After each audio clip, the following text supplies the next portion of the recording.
Hello. Hello, everybody. We will start a little late.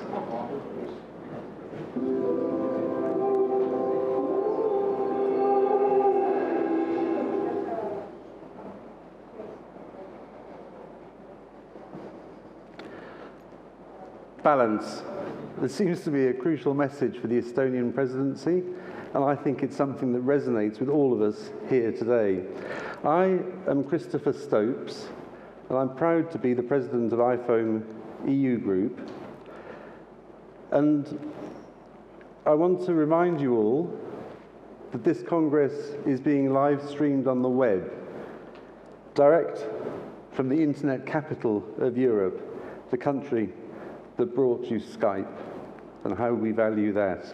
So welcome to Tallinn, and welcome to everybody to this, the 11th European Organic Congress, organised by IFOAM EU Group, with the Estonian presidency of the Council of the European Union, the Ministry of Rural Affairs of the Republic of Estonia, and the Estonian Organic Farming Foundation. And last but by no means least, supported by the European Commission, and even more importantly, supported by 11 leading companies working for organic in Europe. I can't list them all, but you will see them on your programme. And in my view, that's an important message. It shows that they've got it, and that they need to support from the commercial sector to IFOAM EU Group to allow our work to continue. So thank you to all of them. But of course, it's a critical time right now. There are many good reasons for transforming food and farming, and this conference is about making it happen. And what better place than Tallinn in Estonia, now home to the presidency of the Council. Here, over the coming months, the future direction of CAP will continue to be discussed, and our future action on climate will be debated. We must do all we collectively can to ensure that the Common Agricultural Policy and our action on climate are fit for purpose, minimising climate impact and protecting the environment. Ultimately, it's about achieving the Sustainable Development Goals of the United Nations, a food and farming system that operates within the planetary boundaries and which therefore prioritises sustainable consumption as well as sustainable production. But to achieve change, we need to work together, support each other to find new solutions, and give life to those initiatives that are already making a difference. This is about Organic Plus. We need to reinforce the alliances based on a common understanding of what an organic whole system approach can offer. Right now, I'd like to introduce you to our vision for organic to 2030, outline our roadmap, and share some thoughts in the context of the challenges we face, and the current thinking in Europe on the reform of the Common Agricultural Policy. Organic, as well as other agroecological approaches, are central to facing these future challenges. So, what is our organic vision? We launched a process in 2013, a little after the review of the organic regulation was initiated. In Riga, we presented our vision for organic in 2030. Have a pointer? Yeah, this one. Thank you. Our work has been informed by a process including 3 Europe-wide consultations, 10 workshops, and more than 600 contributions. We sought to work out where the organic movement wanted to be in 2030. We prepared a roadmap which summarises our thinking. It is in your pack. Sorry. This is also feeding in to the worldwide conversation started by IFOAM Organics International, of which we are the European regional group. So-called Organic 3.0 is positioning organic to step up to the mark and support the work of millions of farmers around the world who use organic techniques to ensure their food security, whilst also producing organic food to trade.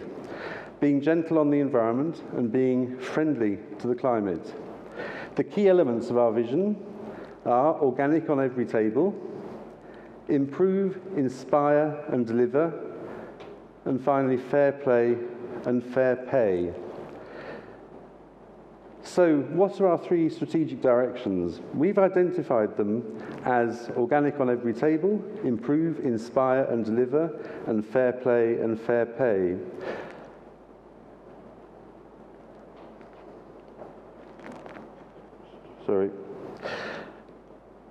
So to ensure organic on every table, we need policymakers to recognise the contribution of organic food and farming systems and promote these.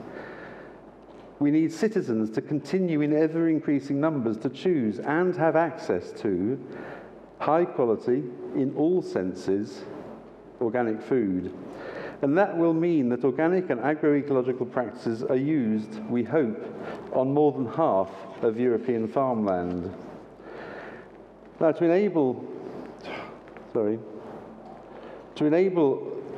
organic to improve, inspire and deliver, we need organic systems to be resilient and to continuously improve.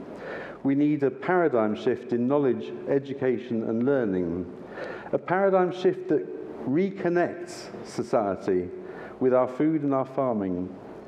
And to deliver, organic must contribute to the provision of healthy, sustainable diets where consumption is in line with productive capacity. And all of this must be based on fair play and fair pay, where farmers and workers should be paid fairly. Value and power must be equitably distributed across the food and farming system. We need new business models to make this happen, and communications that foster trust between all. And finally, we need to establish the true costs and the true benefits, social, public health and environmental, of our food and farming system. And this must be reflected properly in the payments to farmers and in the cost of food. That's a long and demanding list, but it represents the transformations that organic can support and be part of. The key is to recognise that we're proposing a systemic approach, well implemented in so many areas by organic, and that's essential. Systems thinking is all. To achieve the vision, we need to work together. You'll see in the roadmap a table which clearly states the requirements of the key players, and we see those key players that will deliver our vision as IFOAM EU Group itself, working in partnership with others, food and farming actors broadly throughout the community, and of course, policymakers. Together, we all need to take steps to help our vision come about, seeking synergies and exploiting opportunities. Both are essential to deliver our vision. So, I've spelt out what we need to do. Now is the task to work with others within, but as importantly outside the organic movement, those fellow travellers who want to see a transformation. I know that organic can succeed, but more needs to be done. To stand still is not enough. To embrace more is essential. This is not a blueprint for action, but an inspiration to work together to lead the change, to fine-tune and develop further context-specific action plans working with others. And to do this, I think it's vital that we lead by example. To do this, we have to show the rich diversity of organic around Europe and around the world. So we invite everybody to show the practical examples that exist of real people growing and making available good food for all. Our website that we are launching with this roadmap, euorganic2030.bio, invites us all to post the inspirations that come from people working in practice and to share your successful initiatives. Because as the United Nations Sustainable Development Goals show, there is a huge challenge.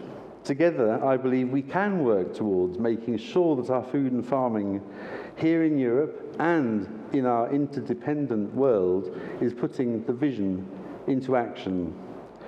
I believe at this high level, organic food and farming has the opportunity to contribute to many of the Sustainable Development Goals, and their achievement must be seen in a global context.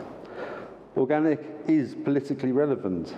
I'd like to highlight 5 of the goals specifically. Number 2, zero hunger. We must be part of transformations to our diet that enable zero hunger to be achieved. So this is not about enabling small farmers in the global south to produce more through technology. It's about moderating our excessive consumption, changing that paradigm, and that requires real work. Number 3, good health and well-being.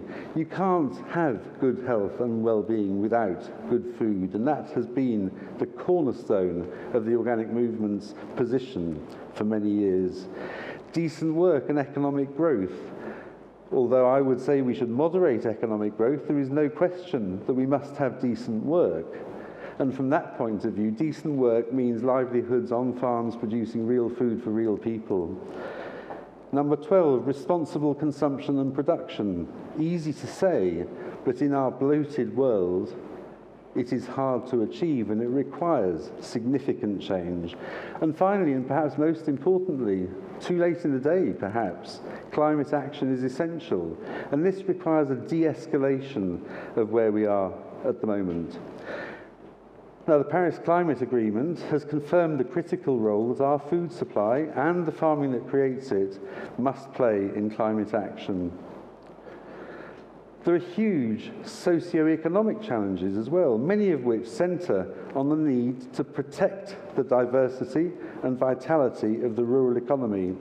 Enabling smaller operators to get a secure income can help to stem the flood of people from agriculture. Supplying food to people in direct and engaging ways helps rural businesses. Farm closures and land concentration means a loss of jobs, a reduction in food security, and a loss of the economic fabric of rural society. A loss of the connectedness between citizens, consumers, and food producers. And of course, the environmental challenges are of supreme importance. They, in a sense, are what motivate us first and foremost. What the Stockholm Resilience Centre has called planetary boundaries, those in red are critical. Changing our food and farming system is essential to reverse this alarming position. A move towards organic systems and agroecological practices are the tools to reverse the detrimental changes in land use, to protect the integrity of the biosphere, maintain genetic diversity, reverse the huge surpluses of phosphorus and nitrogen, and mitigate climate change. And as is often said, but not yet put into practice, business as usual is not an option. So, what type of agriculture do we want by 2030?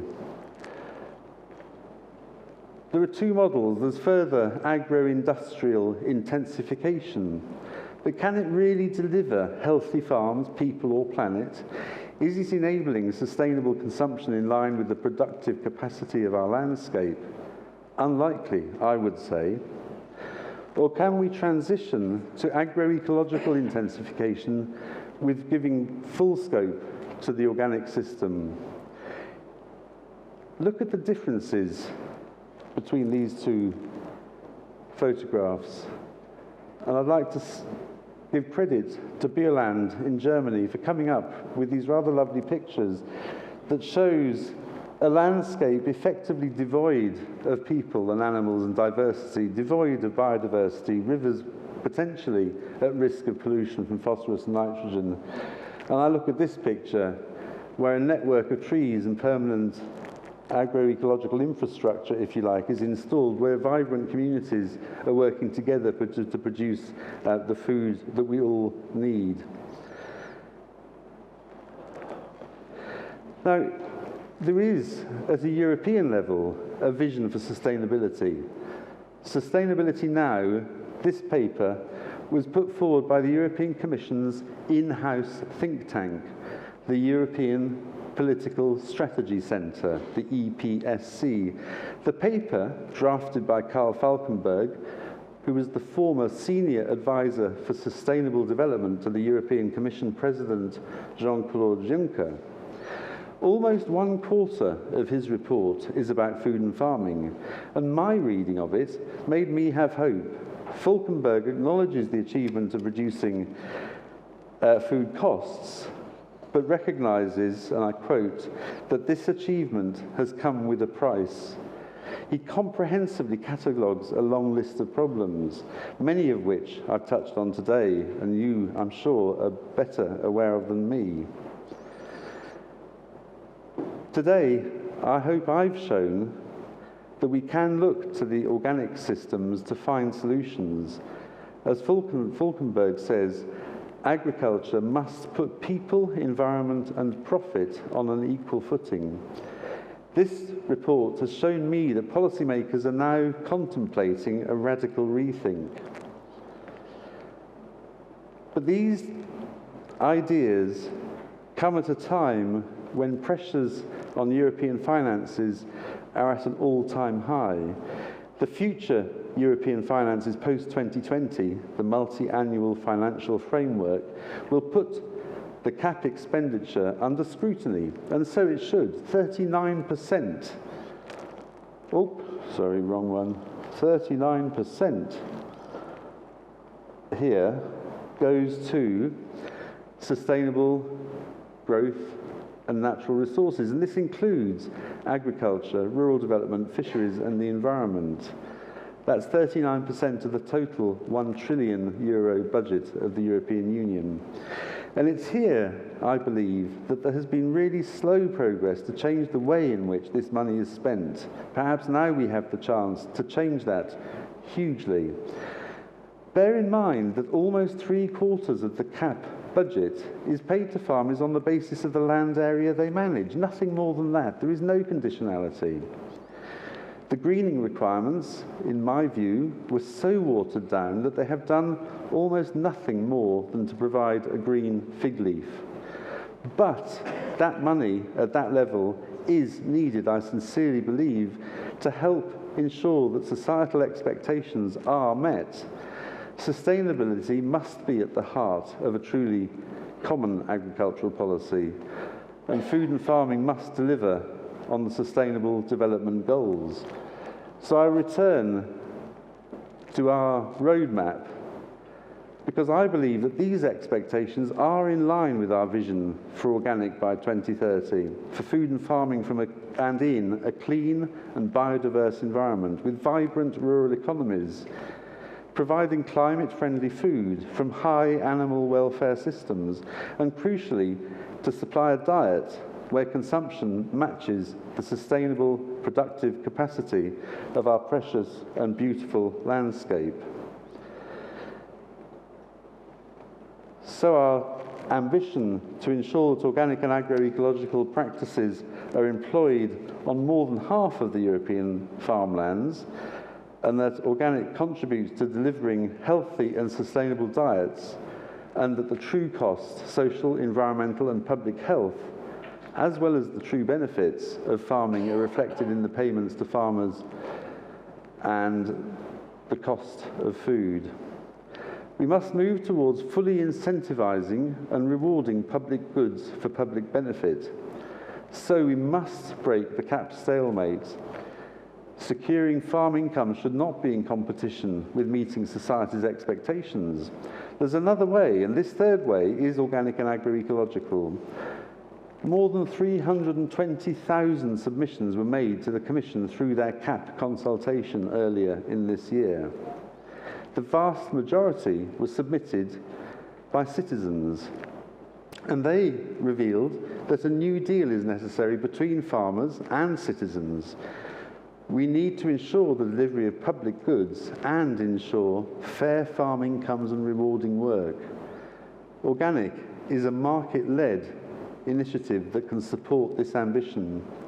I look forward to the constructive discussion over the next 2 days, and particularly to what will undoubtedly be a thought-provoking panel discussion from our eminent panel who will be joining us now. So, with many thanks for your attention, I will hand over to our director, Eduardo Coco, who will introduce the panel and moderate the discussion. Thank you very much for your attention.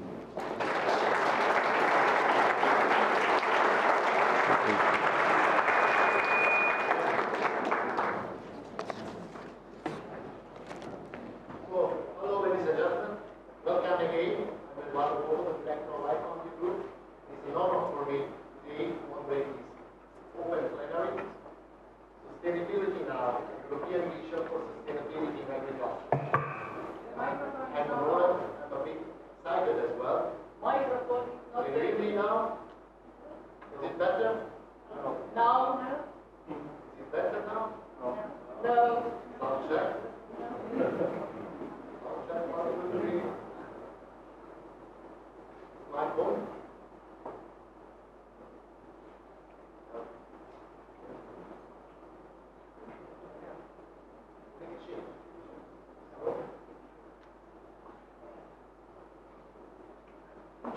Hello?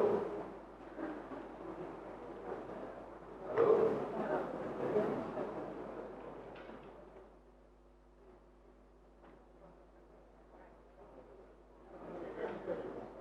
Yeah, you can hear me in here, but honestly not.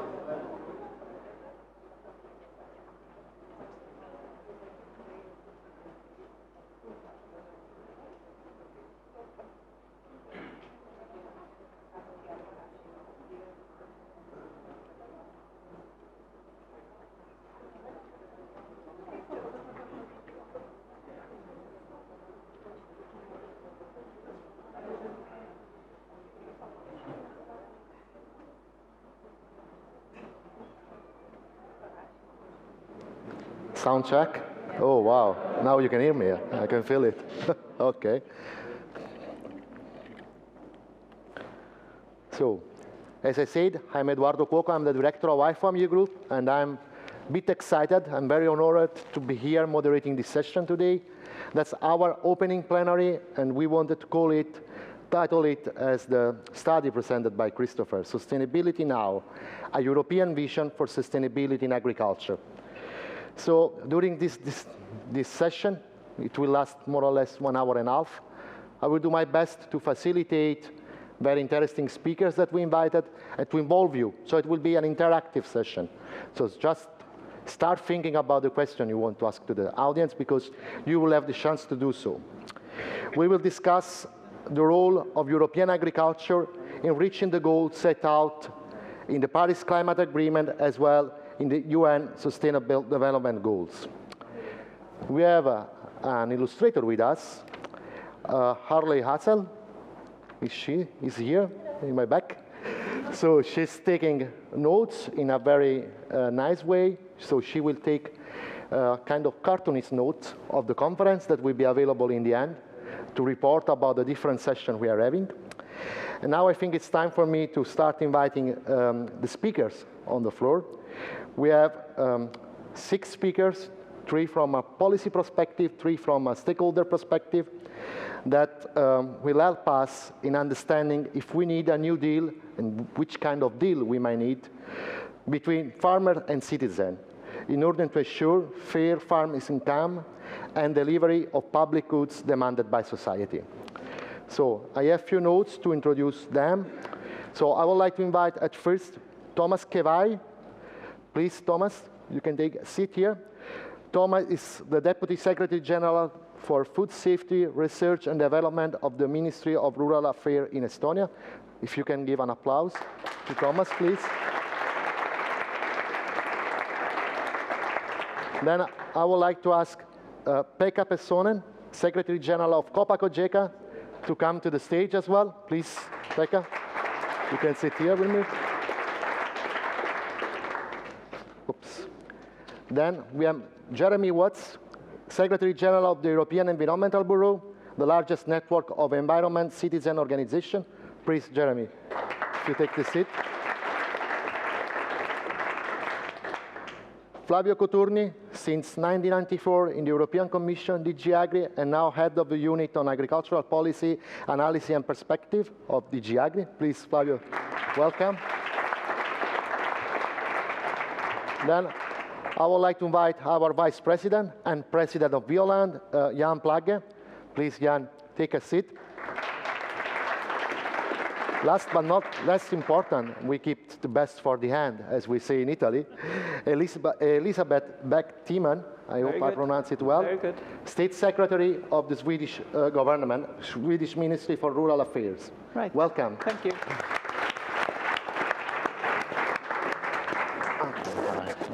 So as I said, it will be an interactive session, but as facilitator, I take the chance to ask the first questions to this nice panel I have here. And I would like to start with my left hand, with the stakeholder perspective. And in particular, I have a question for the three of you, and I will ask Pekka to be the first answering the question. And it's a very easy one. It's a super easy question. How can a reform CAP guarantee that the agriculture sector plays an effective role in achieving the UN 2030 Sustainable Development Goals as well as the Paris Agreement? So easy. The floor is for you. Well, I thought that you would put a more challenging question to us, No. but then let's go That's forward. the next one. Well, we all know that the CAP, first of all, is the tool for the rural policies, agricultural policies related to food. And that is the tool how to respond to especially those sustainable development goals and also Paris Agreement. In Copa Cogeca, we strongly believe that we can make a huge contribution from European agricultural perspective. But increasingly, also for organic sector, we need to demonstrate that what we can do. We need more information, we need technology, we need investment put in place. But importantly, we need to have much better performance from the marketplace. And this is why I wanted to be here today together with you. And when we briefly met over lunch, I already kind of warned you what I was going to say, and this is my message to you as much as it is a message to my member organizations and members, which we share to a large extent. And that is that when we talk about organic sector, we need to make sure that once it is mainstreamed, once it becomes a feature of European agriculture more than it has been in the past, we need to make sure that it also performs well enough for the economics of the farming community and farming families. I would like to challenge the chairman or the president's presentation when he put forward that comparison between industrial agriculture and the smaller scale, more sustainable agriculture, as far as understood. And this second option doesn't happen if we don't ensure that those farming families have a livelihood, they have a proper living in the rural areas. Let me be very concrete. European Common Agricultural Policy is talking about the measures that affect farmers directly. But what we need to address, hopefully together with the IFOAM, is that how do we get a proper return for the marketplace to that farming family, that unit that actually does most of the work. I completely agree with your president when he said that we need to have a fair distribution along the food chain. I'm not saying that the retailers shouldn't earn their margins. But especially when I look at the organic sector performance in the marketplace, and I know this also from my own professional experience, we have basically two directions where we have a risk. If the margins and the margins for the retailers and the final contact with the consumer is too high, we lose the market. We don't have the potential of the market available for you and for the community. If we go too low, and believe me, I see signs of it. I believe that you have, in most of the member states, you have seen indications that especially the retail sector is putting pressure on organic sector, and the slogans like organic for the price of the next product in the shelf, and putting the pressure on the organic products to be in the same line with the conventional farming. That feared industrial farming. Do we really think that that is fair? that would destroy the hard work of the organic farmers and the farmers in general.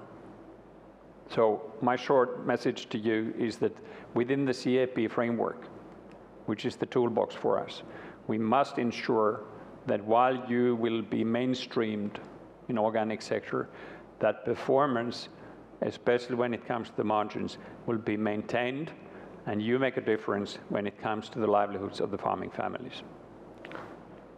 Thank you, Pekka. I would like to know Jeremy's point of view on how agriculture can help in achieving the goals, Sustainable Development Goals and the Paris Agreement. I mean, from your perspective, citizen, environmental organization? Yes. Well, thank you, Eduardo, and good afternoon, everyone. It's a real pleasure to be here with you today. I think the starting point for this has to be a recognition of the failure of the approach up to today. And if we don't start with that, I think we're going to find it very hard to know how to move forward. I think we have to recognize that the 2013 CAP reform failed, very largely failed, and we have already the result at the EU level was a very weak reform, but we saw that become even weaker with the rollout at the national level, where the flexibilities afforded at the EU level instruments were then exploited to the maximum, not to increase the protection of environment and health and so on, but rather to weaken it. And we have actually been argued, and many in the room have also supported this call, that there should be a refit of the fitness check of the CAP to actually assess, is it fit for purpose? And as you also probably well know, there was a very clear split in the fitness in the platform, the refit platform, between the member states who were opposed to this and the stakeholders who were by and large in favor. What the Commission has done is something that goes a bit in the direction of a fitness check, but fails to fulfill all the requirements. And I think we can welcome the fact that they have done this public consultation. They've started a process. I think there are signs of new thinking there. But because we were dissatisfied that a fitness check was not done, together with other NGOs, BirdLife and WWF, we have conducted our own sort of quasi-fitness check, admittedly a rush job. And the results, looking at the 5 areas: efficiency, effectiveness, relevance, coherence, EU added value, also looking at the SDG contribution to meeting the SDGs.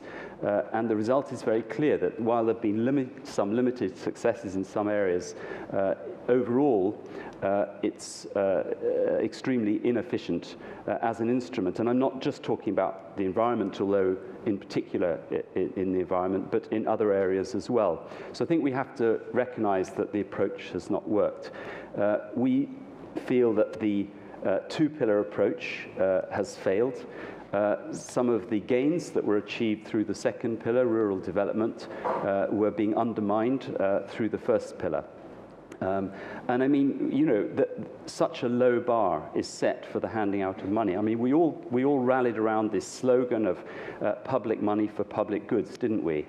But actually, you know, when it's a public good to simply comply with some laws, and then you can receive, or not even all of the laws, with crucial laws like the Water Framework Directive, pesticides regulation, being left outside cross-compliance. So I think we have to acknowledge that it was a very low bar, and I think we need a completely different approach. Today, the EB is actually launching a new position paper.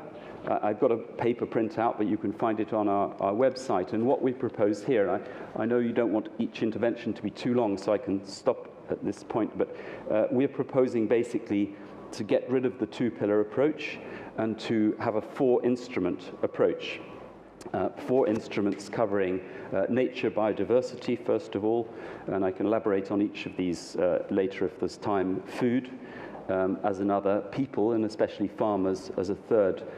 And then addressing the fourth one, addressing the issue of transition, the recognition that you can't just overnight go from being, you know, conventional, mainstream, non-organic, unsustainable farmer into being an organic farmer, and that there's a transition needed, and that there are basically some enabling mechanisms needed for that. So I'd be happy to come back to that at a later point. Thank you. Yes, thank you, Jeremy. And Jan, I would like now you to say a few words, but I would like just to contextualize, because Jan has been one of the founders of our farmers group, has been the chairman of the farmers group for the last years, and is now elected as vice president. But in the work of the farmers group of IFOAM EU, since a few months already, we have published a vision for our CAP. So Christopher has explained what is the vision of the organic movement towards 2030, but I would like you to elaborate more on the vision, specific vision on CAP that we elaborated in our farmers group. I think it might really enrich the discussion. Yeah, thank you very much. Yeah, it's working? Okay. Yeah. Yeah, first of all, when we discussed with European farmers, organic farmers, or interested conventional farmers in organic, we make one basic observation. Farming and farmers are observed in public awareness and in the awareness of politicians very often as a problem. It's a problem of income, it's a problem of environment, biodiversity, it's a problem of markets, it's a problem of trade. And when nobody is really motivated to invest in business, in education, in their kids, to overtake their farm, their family farms, when they are just a problem.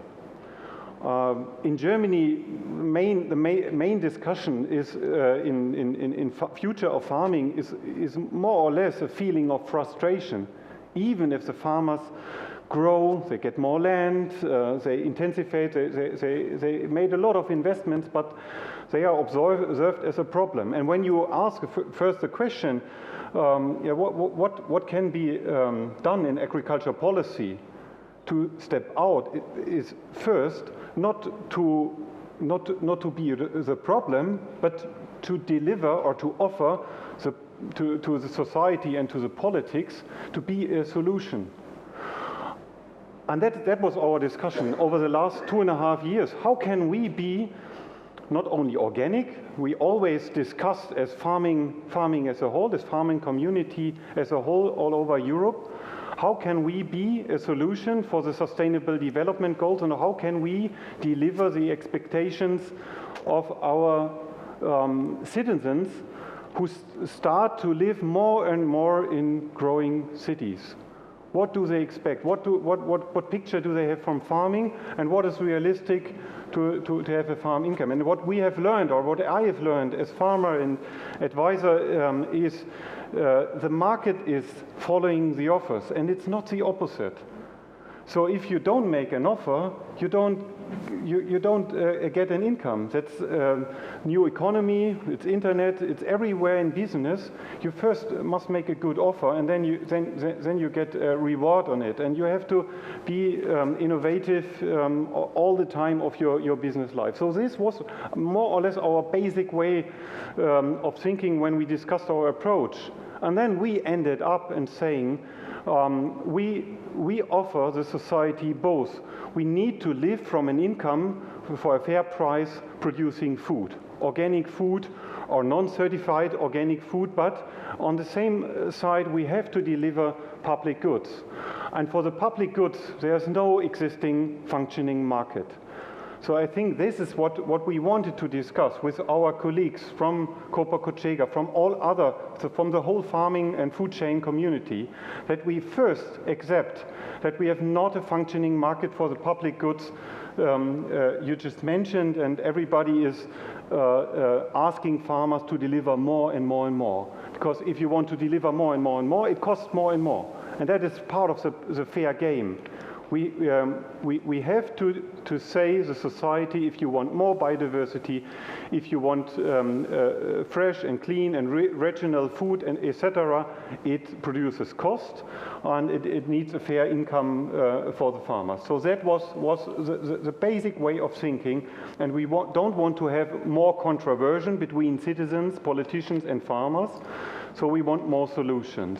So, and that's why we ended up with our model, with a proposal that we said more or less we need one budget, one easy system, which is not depend on the big market development, which is more depend on the demand of the citizens in public goods.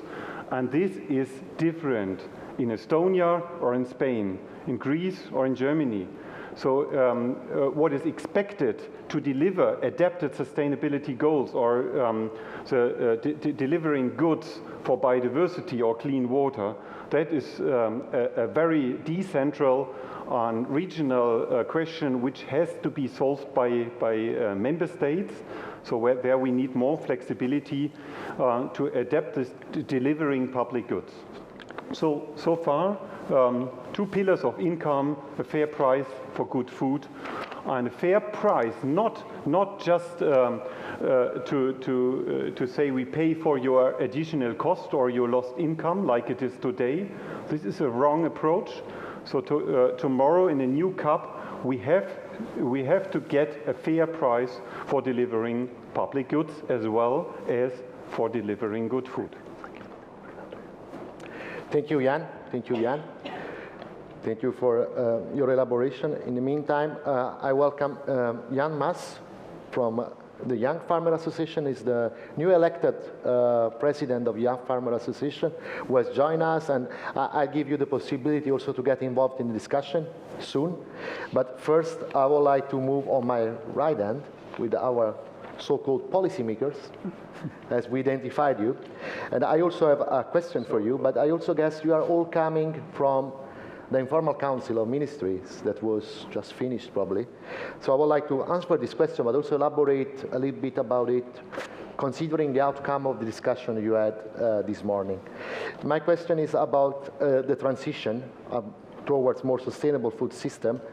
And my question is, does the CAP need to directly take it? And if so, how this transition can be achieved? And I will ask first Thomas to start, and then we will get on the line. Thomas, please, the floor is yours. So, thank you very much. At first, I would like to welcome all the guests to Estonia, and also, of course, all Estonians who are here. And I would like to thank also IFOAM for choosing Estonia as a place for the conference. So actually, when I heard the question and also the previous question, I remembered one saying of one American journalist who said that for every big question there is an answer which is clear, simple, and wrong. So I think there is no very simple answer for this question. And trying a bit touch the previous question, I would just remind the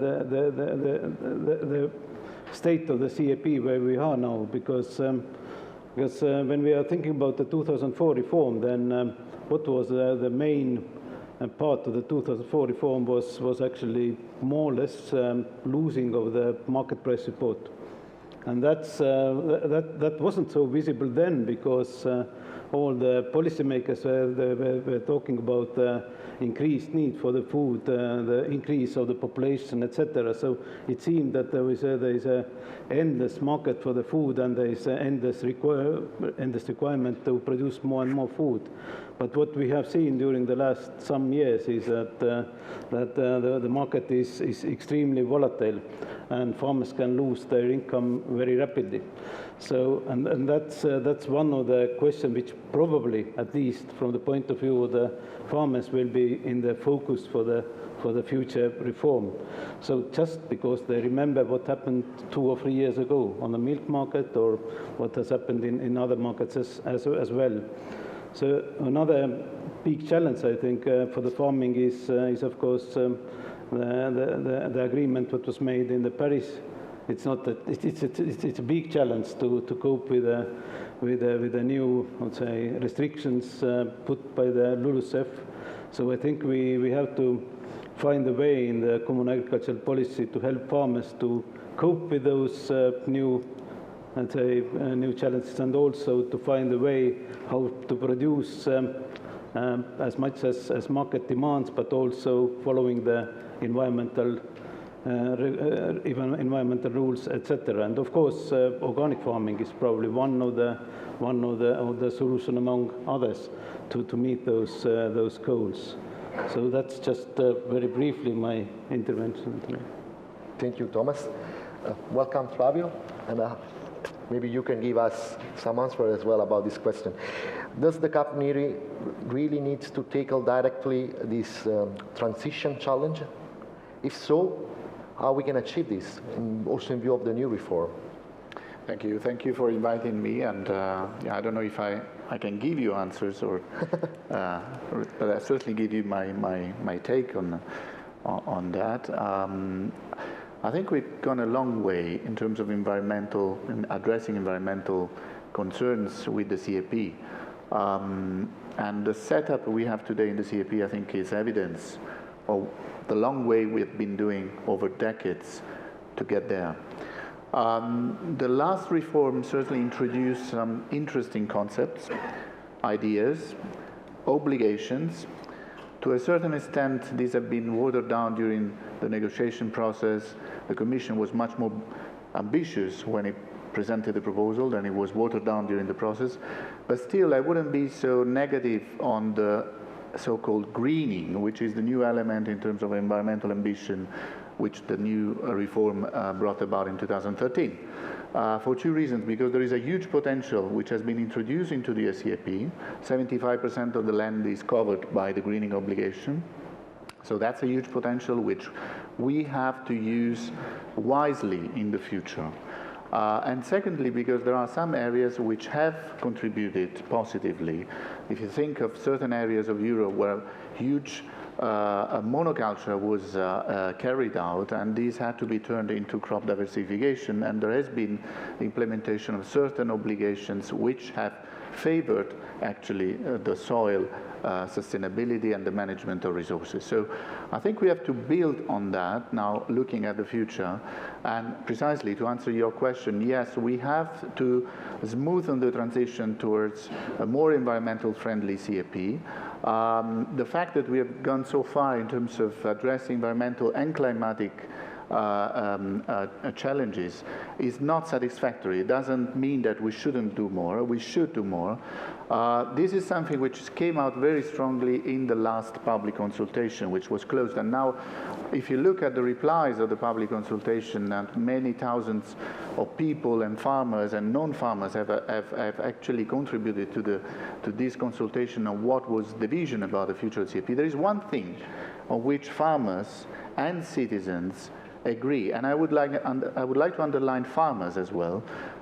They all said that the CAP is not satisfactorily addressing environmental ambition. That is something which came, if you wish, as one of the most important new elements in this public consultation. So farmers, they are the first actors and managers of land, and they do recognize that some obligations which have been introduced sometimes are administratively difficult to follow, and from a point of view of content, we need to do more. We are about to send a communication by the end of the year to the Council and the Parliament. Environmental issues and climatic issue will feature very high on the political agenda of on the political priorities of this communication. We will publish as well some technical papers which will go together with the communication, in which we will show how much we have done in terms of addressing this concern, but still that there are issues which need to be addressed. And I think this is the way to go. We will ensure this transition with the future CAP. And yes or no question. Would the new CAP, I mean the reform of the new CAP, help in creating a marketplace for public goods?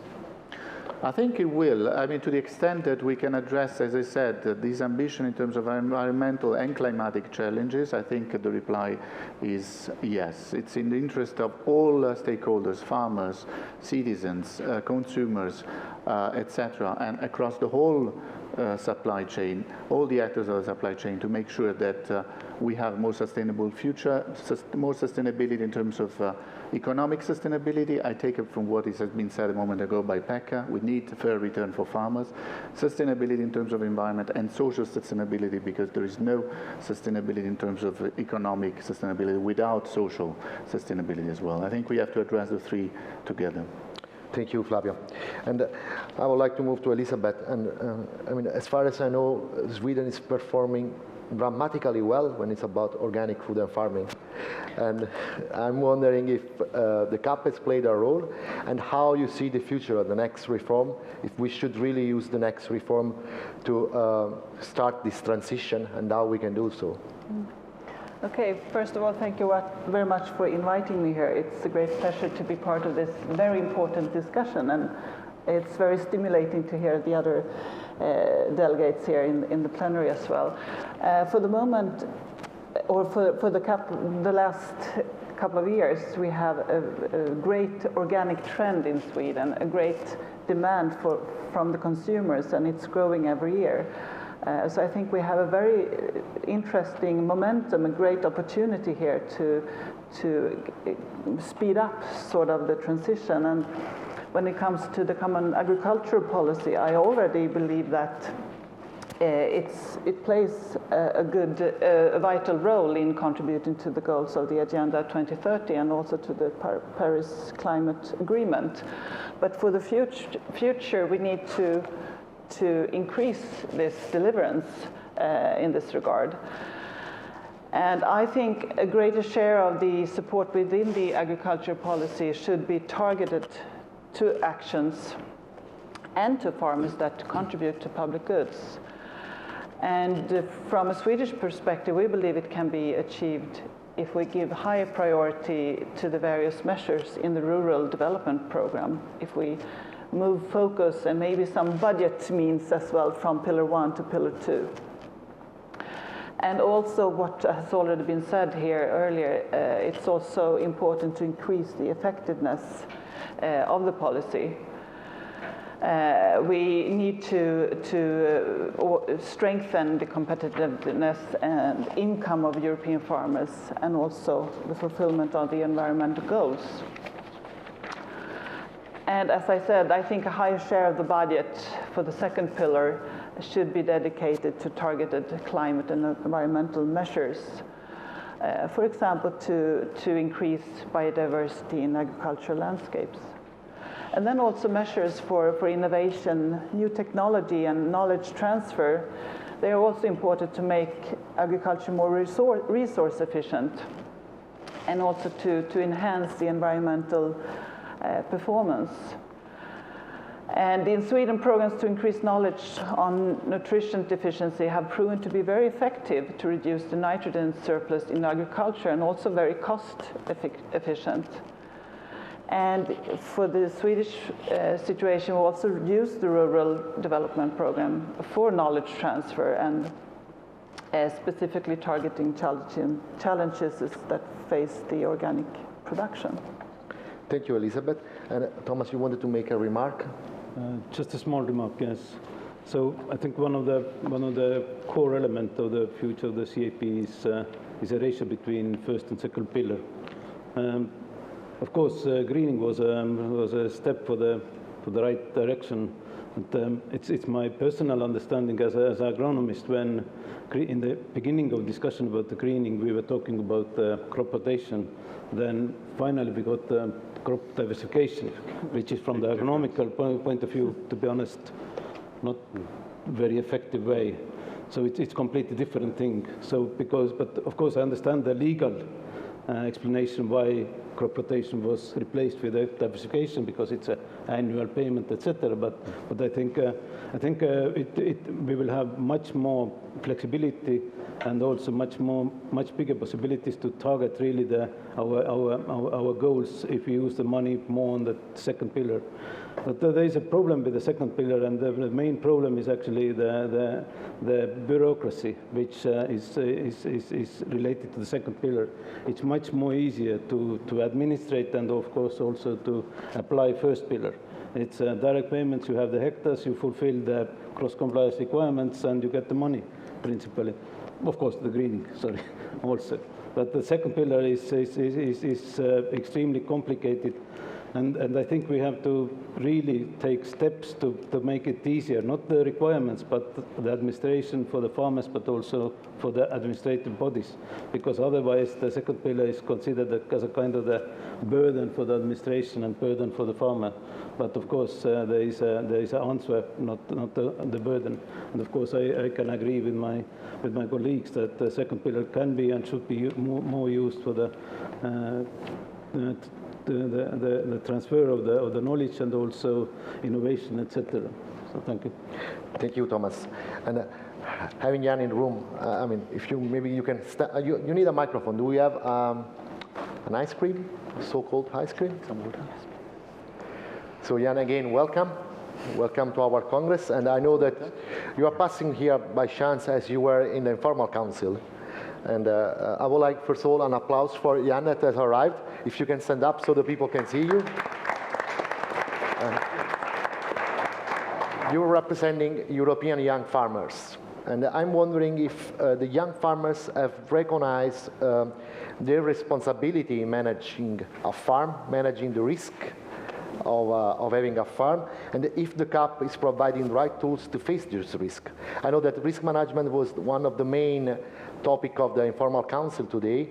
So I guess you can give us some indication if you feel the CAP is giving you the right tools to manage risks. Well, is it on? No. Is the mic number now? Yes. Okay. Great.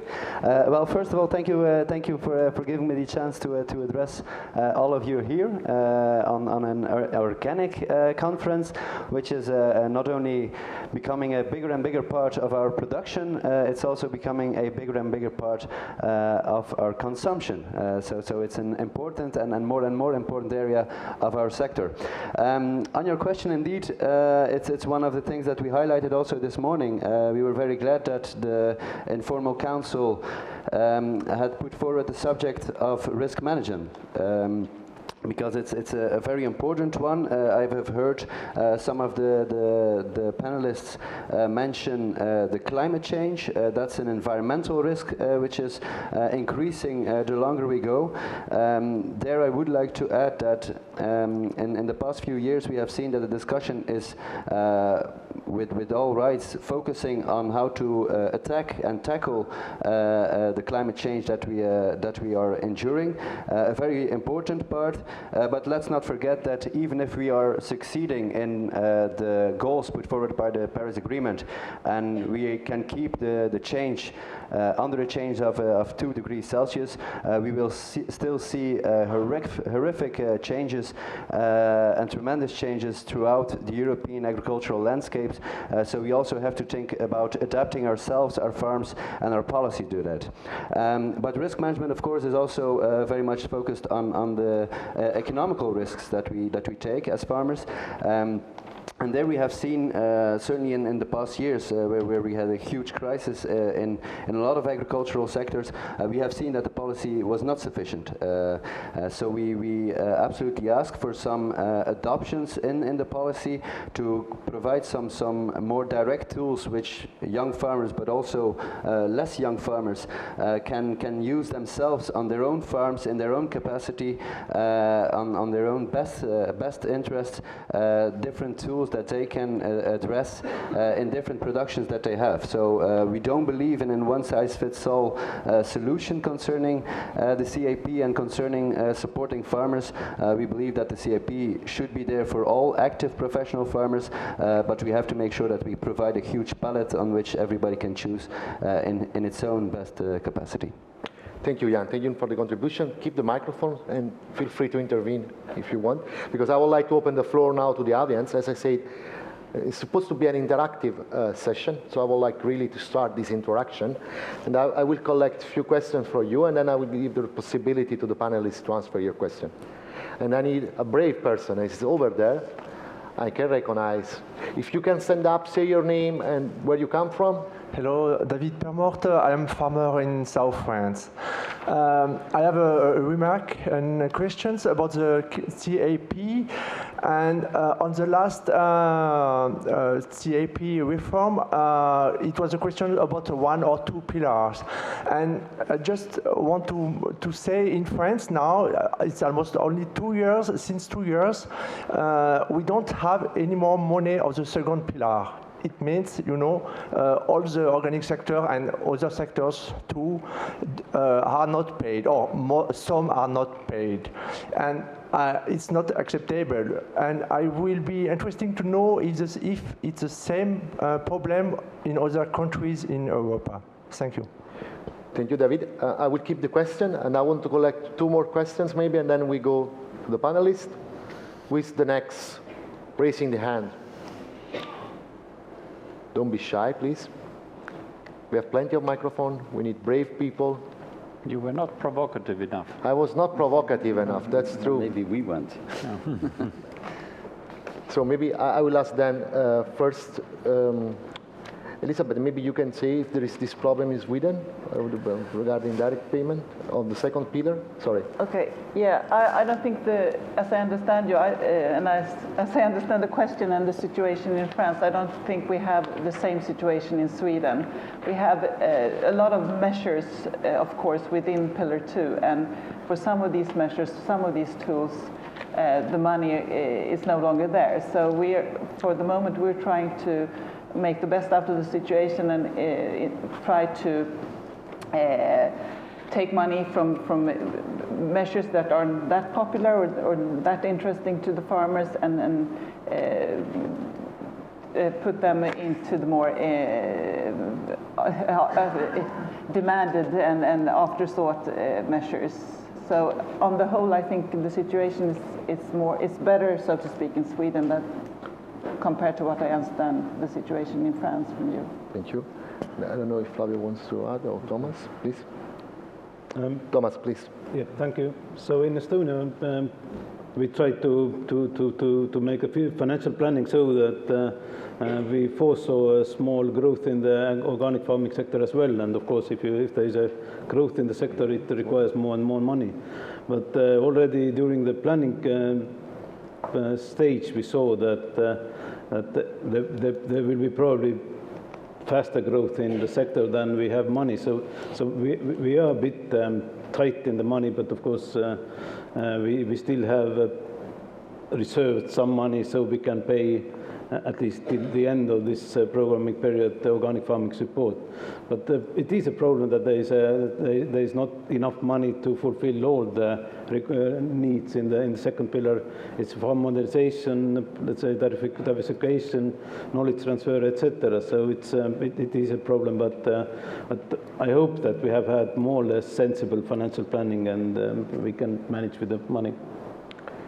Jan, you wanted to add something? Yeah, we have this problem all over Europe, and it is part of the architecture of the current CAP, because the member states or the regions, they make their plan,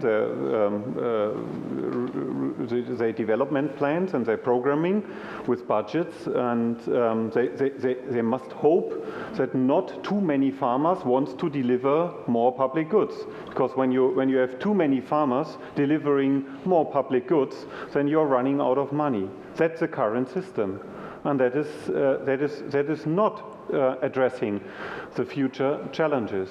And that's what we exchange in the IFOAM EU Farmers Group. We observe it in small regions in Germany, but it's all over in Germany, in Europe. So the answer has to be now when we discuss a multi-annual financial frame, which is now under discussion. We need the current money from Pillar 1, Pillar 2, and especially we need a clear addressed budget for farming practices. And what else? What we observe, not only in France, but in other member states, that in the programming, just a limited budget is reserved for farming practices, for farming measures, and a lot of other parts of the budget is for non-agricultural measures, and that leads to a situation that you have the direct payments with the greening part, and you have some measures with double funding problems, which puts more bureaucracy to authorities and to farmers. And then you have the competition between rural development, other rural development measures in Pillar 2, payments for farmers delivering public goods. This is a mixture which don't address a real competitive future system. Thank you, Jan. And Pekka also wanted to add something.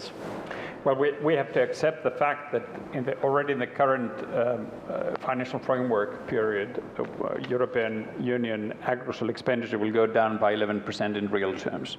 The assessed inflation additional 4%, so in overall 15% cut in the whole of the EU agricultural expenditure. Having said that, we see an opportunity for member states to transfer some funds from the first pillar to the second pillar. No longer there is an obligation for the member states to put the corresponding national co-financing. But from a farmer's perspective, it is a dilemma, because then transferring money from the first pillar to the second pillar would actually endanger the economic factors once again. Because, as you know, first pillar is more or less like it is said, direct payment to a large extent, and that comes to the farmers on the basis of their acreage, in rough terms. This was acknowledged by the European Union institutions by the greening element. And some of you know this, that elements, for instance in Sweden, as far as understood, were taken from the second pillar to the first pillar in the framework of the green. So that, I know that some member states experienced this, that when the greening concept was introduced, some of the agri-environmental measures in some member states actually contained elements that were put to the greening package. Right. And so, in a sense, introduction of the greening to the first pillar was a secondary kind of replacement of further transfers from first to second, because member states and the Commission at the end were not that keen to make a huge transfer, and then introducing some sustainability measures for the first pillar was kind of a replacement of that transfer. So the logic in our minds is that we now effectively have a second pillar within the first pillar, where we have a separate, the greening element is second pillar within the first pillar. Organic, of course, as you know, is recognized fulfilling the greening requirements. So you won't have any additional, let's say, direct implication from this. So once again, the financial framework behind the scene, behind the CAP, was a big driver for the exercise. And nobody, like Flavio pointed out, nobody actually, let's say, opposes the sustainability requirement, but it's more to do how to do that economically in a viable manner. Once again, taking into account the market, because we don't have a functioning market for the public goods. And the only tool here is the commodities that we produce. We see some good signs. You take a look into the exports of the European Union. To a large extent, we export consumer goods that have a very good reputation outside there in the third countries. But the question once again is, to what extent do you benefit from that? That's the big question. Once again, we see let's say, substantial increase of exports, consumer goods to third countries from European Union, but in fact, European Union agriculture and farming families once again are in trouble. They can't make the ends meet. And so this doesn't deliver yet. We are working hard to work for those sustainability objectives, and we believe that agriculture can deliver. But once again, it's about economics and the better functioning markets. And that's where your role is crucial, because you have been so far a good example of at least returning better or giving better returns for farmers from organic production. Please keep it that way. And we are certainly interested in fighting with you to make sure that the organic sector, organic farmers would have a better future and that they would have a better economic returns to enable that picture, that pretty picture from Germany when you have more, let's say, diverse landscape.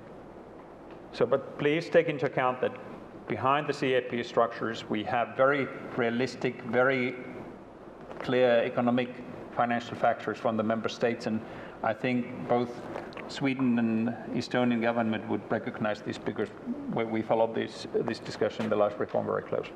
Yeah, thank you, Pekka. I actually would have a question about the financial framework, but I will not ask this yet because I saw some hands. I think Marcus there, okay, and another one over there. So we can give, if you can stand up, say your name, where you come from, so that we... So my name is Karin Heinze from Germany. We're running the online magazine Organic Market Info and Biomarkt Info, dedicated to the organic sector. So I would like to have a little bit the overview and a view in general. So we talked about, is it realistic to turn around this architecture, this system of CAP? So in the time we have, so these next years, we can go into details, but first for me it would be the first step to have a look at, is it realistic to do the turnaround, to emphasize more the second pillar, to go more to sustainability goals. Yeah, that would be nice to know. Thank you. Thank you. So I collected the question. I move on. Yeah, it's just, my name is Marcus, IFOAM Organics International, looking at global issues. And I have a very similar question to Karin, actually, because we had this introduction from Christopher Stopes, which very nicely showed us how the strategy can align with global sustainability goals, for example, with goals that we try to achieve in the Paris Agreement, because we have global challenges in which actually we want to progress and we want to have solutions. Solution was also the term of Jan, saying, yes, that's what we want to contribute. And now I ask myself the question, after listening to you, saying, okay, the system is not really working, the CAP system has problems, we don't deliver on the slogan, public money for public goods, and we are tight. We have 15% reduction and we can't move forward. All these messages we hear. So I ask myself, where is political willingness to achieve these global or these more wider goals, and the consensus that is everywhere that we have to achieve more sustainability? Are we trapped somehow in systems that we can't move again, or is the political willingness really to move goals which are globally agreed? Thank you, Marcus. And I saw one more hand up. It's Eric there. Thank you. I'm Eric Gall. I work with IFOAM EU. It was mentioned that the consultation on the CAP highlighted the fact that more needs to be done to incentivize farmers to do better for the environment. On the other hand, the current discussion seems to focus very much on simplification and on risk management. Risk management is important, but isn't there a risk of promoting a continuation of business as usual and a continuation of farming systems which are very sensitive to environmental hazards, and climate change was mentioned as well. And isn't there a risk that with this focus on risk management, we miss once again the opportunity to make sure that the CAP does better for the environment and for public goods? Thank you, Eric. And keep your questions because I will get back to you, but I would like to have first round on these three. And the first, I would say, the first two questions were more or less on the same line. One, it's how realistic is to turn around the next CAP.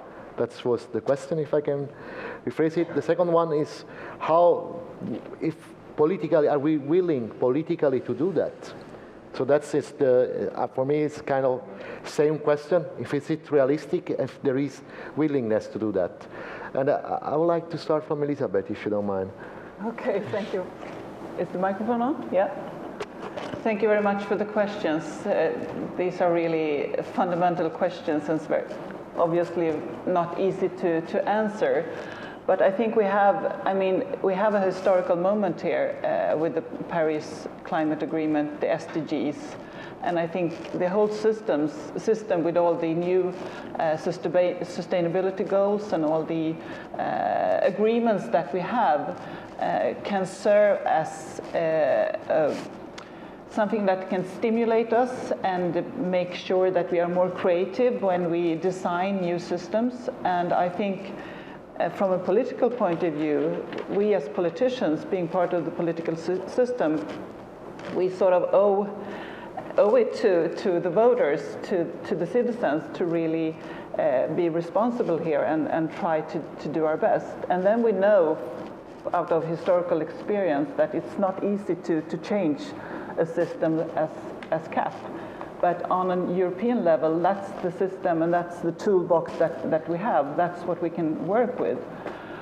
So it's my wish, and it's from a Swedish perspective, it's definitely what we are trying to do.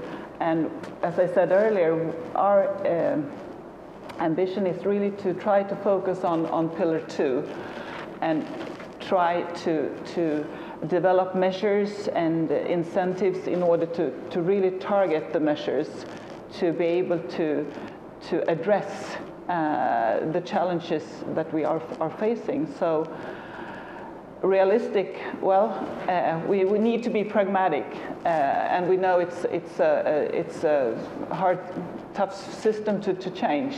But on the other hand, we have a historical momentum here, I would like to say. And we need to cooperate as much as we can to change it. Thank you, Elisabeth.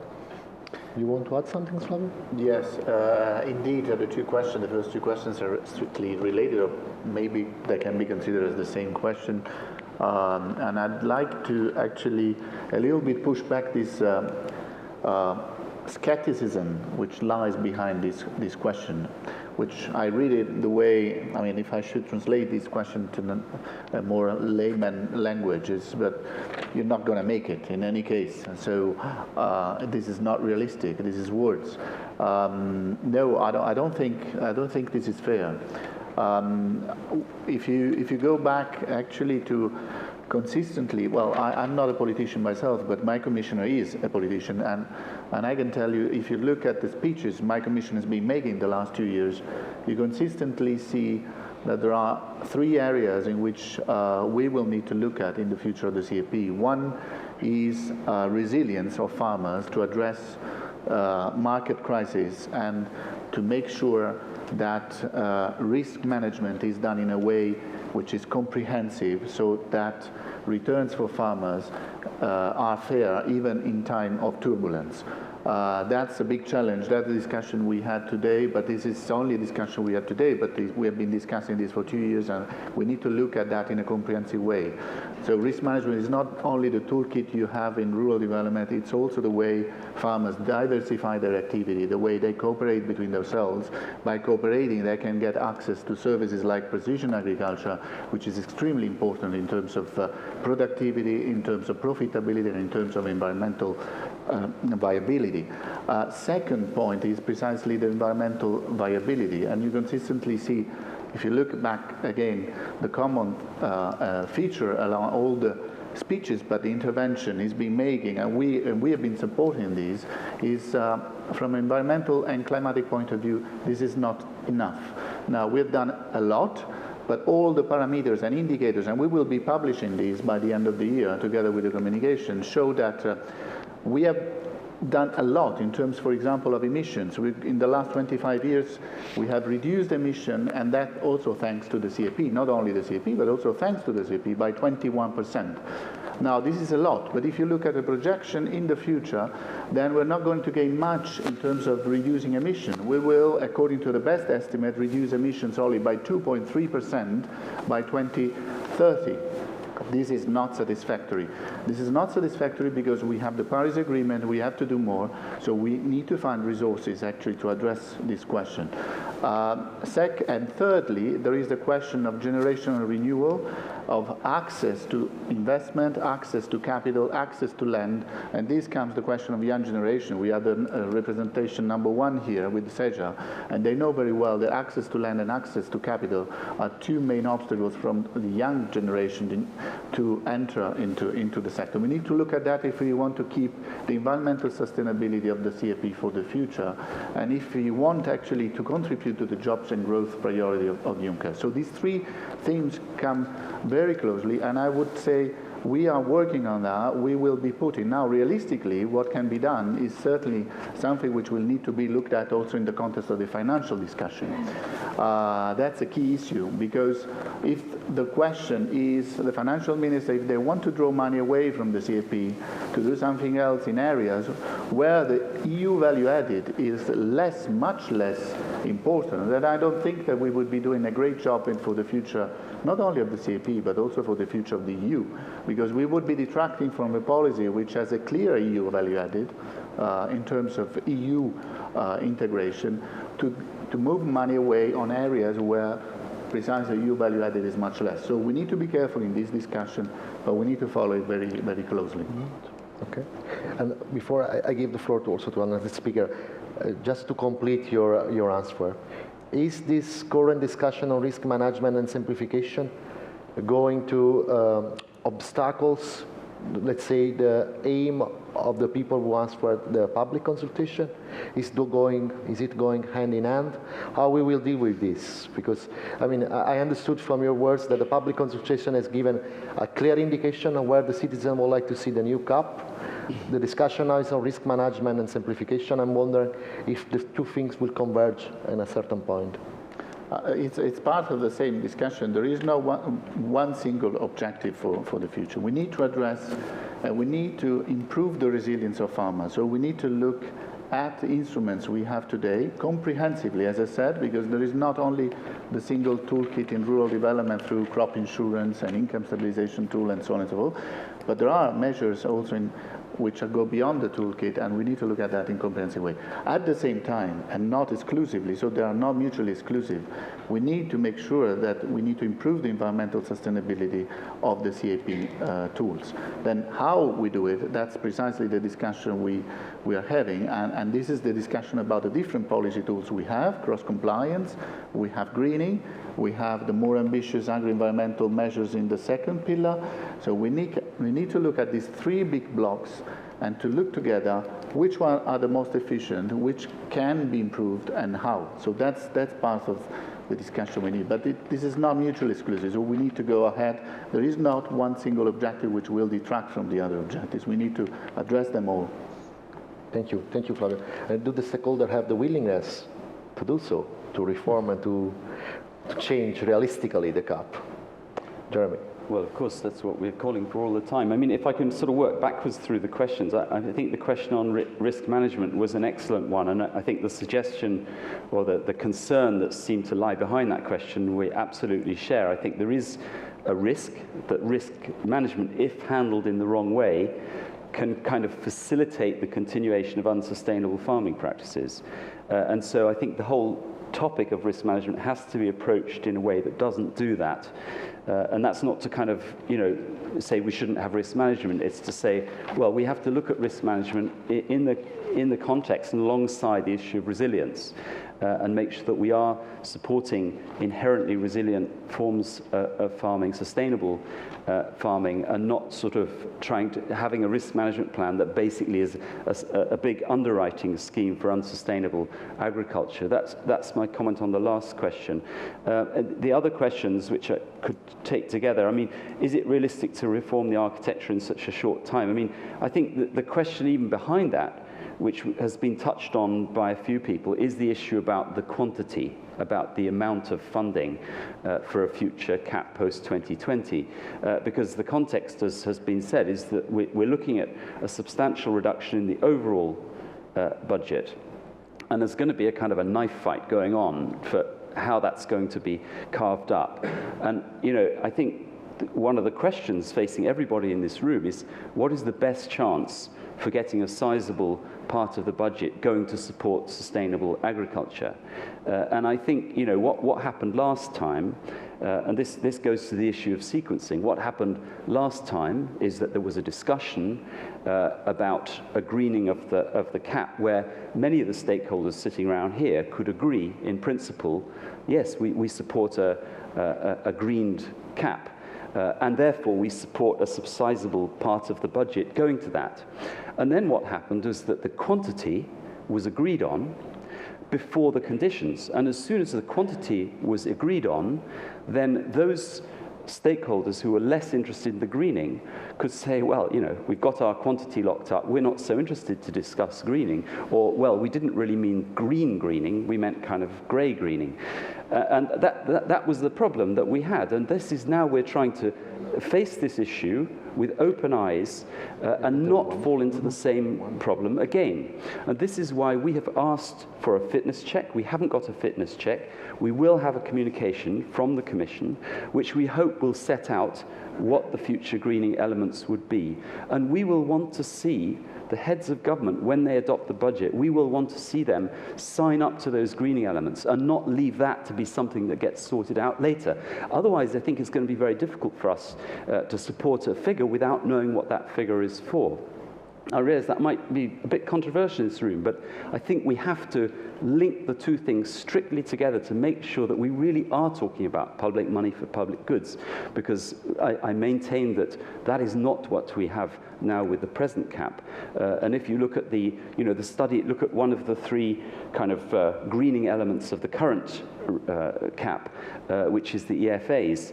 And there's a very, I think, credible study by the Institute for European Environmental Policy, which just shows, how ineffective the EFAs are. That links to the topic of political will, because, I mean, to the credit of the Commission, it came with a proposal on the use of pesticides, and that Commission proposal was adopted. But it's a very hollow victory in a way if you see that, in fact, a majority in the Parliament, if I'm correct, were opposed to it, but they needed 2/3 to block it. So it was a victory. But this is, when we talk about political will, I think if you look at the public, you can see that there's a huge public support for a greener cap.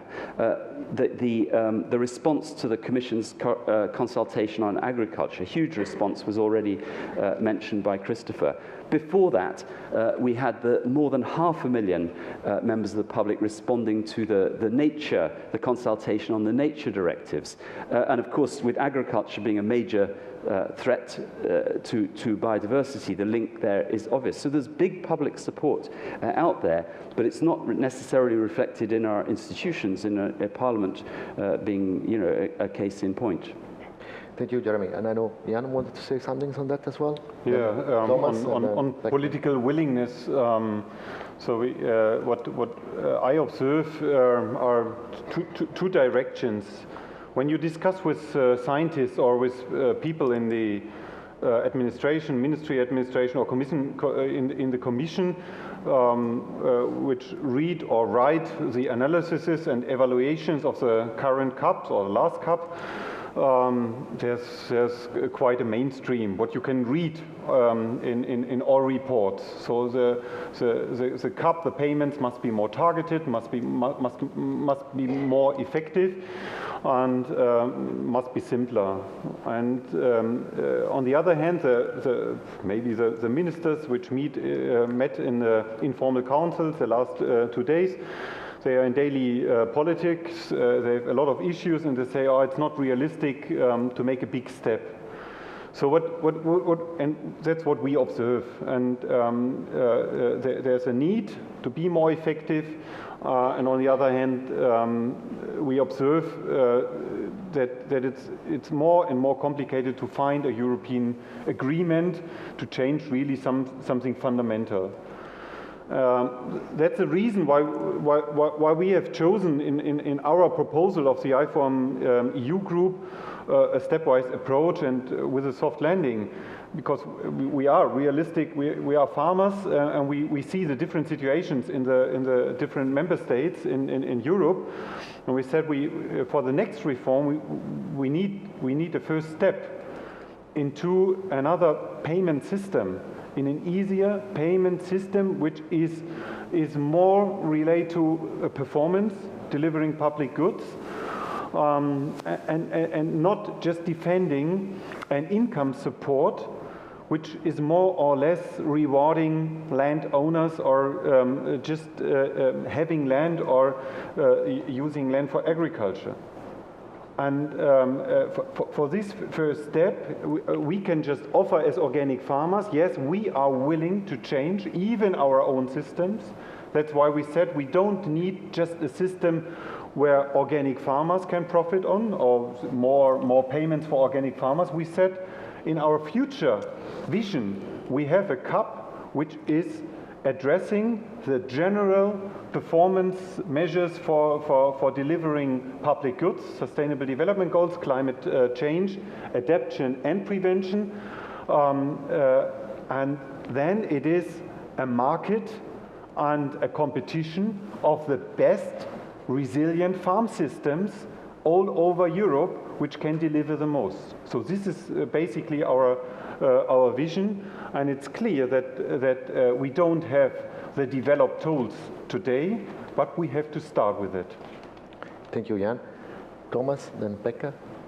Please, Thomas. Thank you.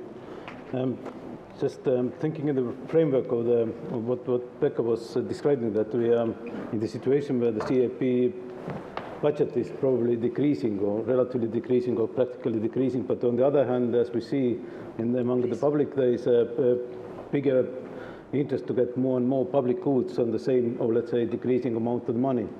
So when we prepared the paper for today's ministers' meeting talking about the risk management, then one of the small thing what we were talking about was inside the ministry was that one of the possibilities also to try to sell the public good for the private money. So, and organic farming, I think, is one of the good examples where we can meet the public expectation for the cleaner environment and cleaner food, and also it gives the farmers a small possibility to ask also the higher price from the market.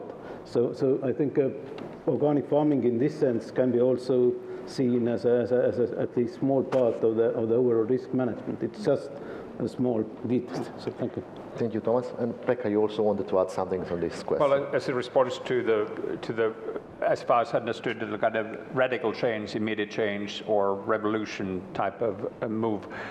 I think the reality in Europe is that EU 28, soon 27, is a combination of, let's say, huge variation of objectives, aspirations, expectations amongst member states. We live in a democracy. We are not in a revolutionary state. We are not Venezuela. We are European Union. And therefore, I think it's fair to say that one element that we are missing here today is that despite the fact that we are probably one of the most prosperous, if not the most prosperous region of the world, heads of state in February 2013, when they declared the line for that greening to be kind of the 30% or whatever the indication at that stage was, they referred to food security. It may be a distant element for us in Europe, but it certainly is a part of the policy making. And European Union, if any, has a history of that, because the foundations of the Union was very much linked with the earlier 1900s difficulties that we had in Europe. So clearly, we need to put this in the wider perspective, and that's why I would like to return back to the opening statement that I made, that while organic sector is becoming more and more mainstream, you also need to reflect that, so that the logic of a mainstream sector, which I hope that organic sector would eventually become, is somewhat different than from the niche market perspective. And so in this respect, your objectives and your responsibilities are much wider when it comes to society. And when it comes, once again, to the deliverables, I don't know any farmer in my immediate, let's say, amongst my friends and relatives, neighbors, my business contacts, that have entered the market and made the investment only for their sustainability goals. I've used the controversial statement that we are not in the business of bird watching. We are in the business of producing food while we secure sustainable environmental policies, or let's say protection. And so this is once again what I would like to underline to you as representatives of an increasing or growing sector, subsector of European agriculture. So while you become mainstream, your set of responsibilities would also reflect the general European agricultural responsibilities. And I think this is a sobering element for us all, because the more you become mainstream, the more you become my clients, my superiors. Because that's why I'm here. My interest is to defend European agriculture as a whole, and in which organic sector is a hugely important factor. But how do you ensure, for instance, food security once and if you become more mainstream? Please take these into account, and please consider it seriously, especially in relation to the market. And that's why the public goods, it's not good enough answer from your side to say that we have to put focus on the public goods. My immediate reaction to that, well, how can you help us to make better return from the marketplace and the farmers make a living out of those public goods being part of the package that we deliver? And I think this is fundamental part of the success of the organic sector in the next round of talks when we go for the policy transformation. And once again, as a response, we will have an evolution. Please take into account the CAP is somewhat different, quite much different policy setup what we had in the early 1990s when the CAP, as we know it, started this transformation process. It's a completely different setup of policy tools. So this is not about revolution, this is about evolution. Please take part in that, but make a contribution also from the organic sector becoming more mainstream. Thank you. And Jeremy wanted to react on that? Yes, no, I think your question was a very fair one, and I would like to respond to it. And I think one of the reasons that we talk about public subsidies at all in the sphere of agriculture is because the externalities of unsustainable farming practices are not reflected in the cost. They're not internalized. And we talk often about the obvious externality is carbon.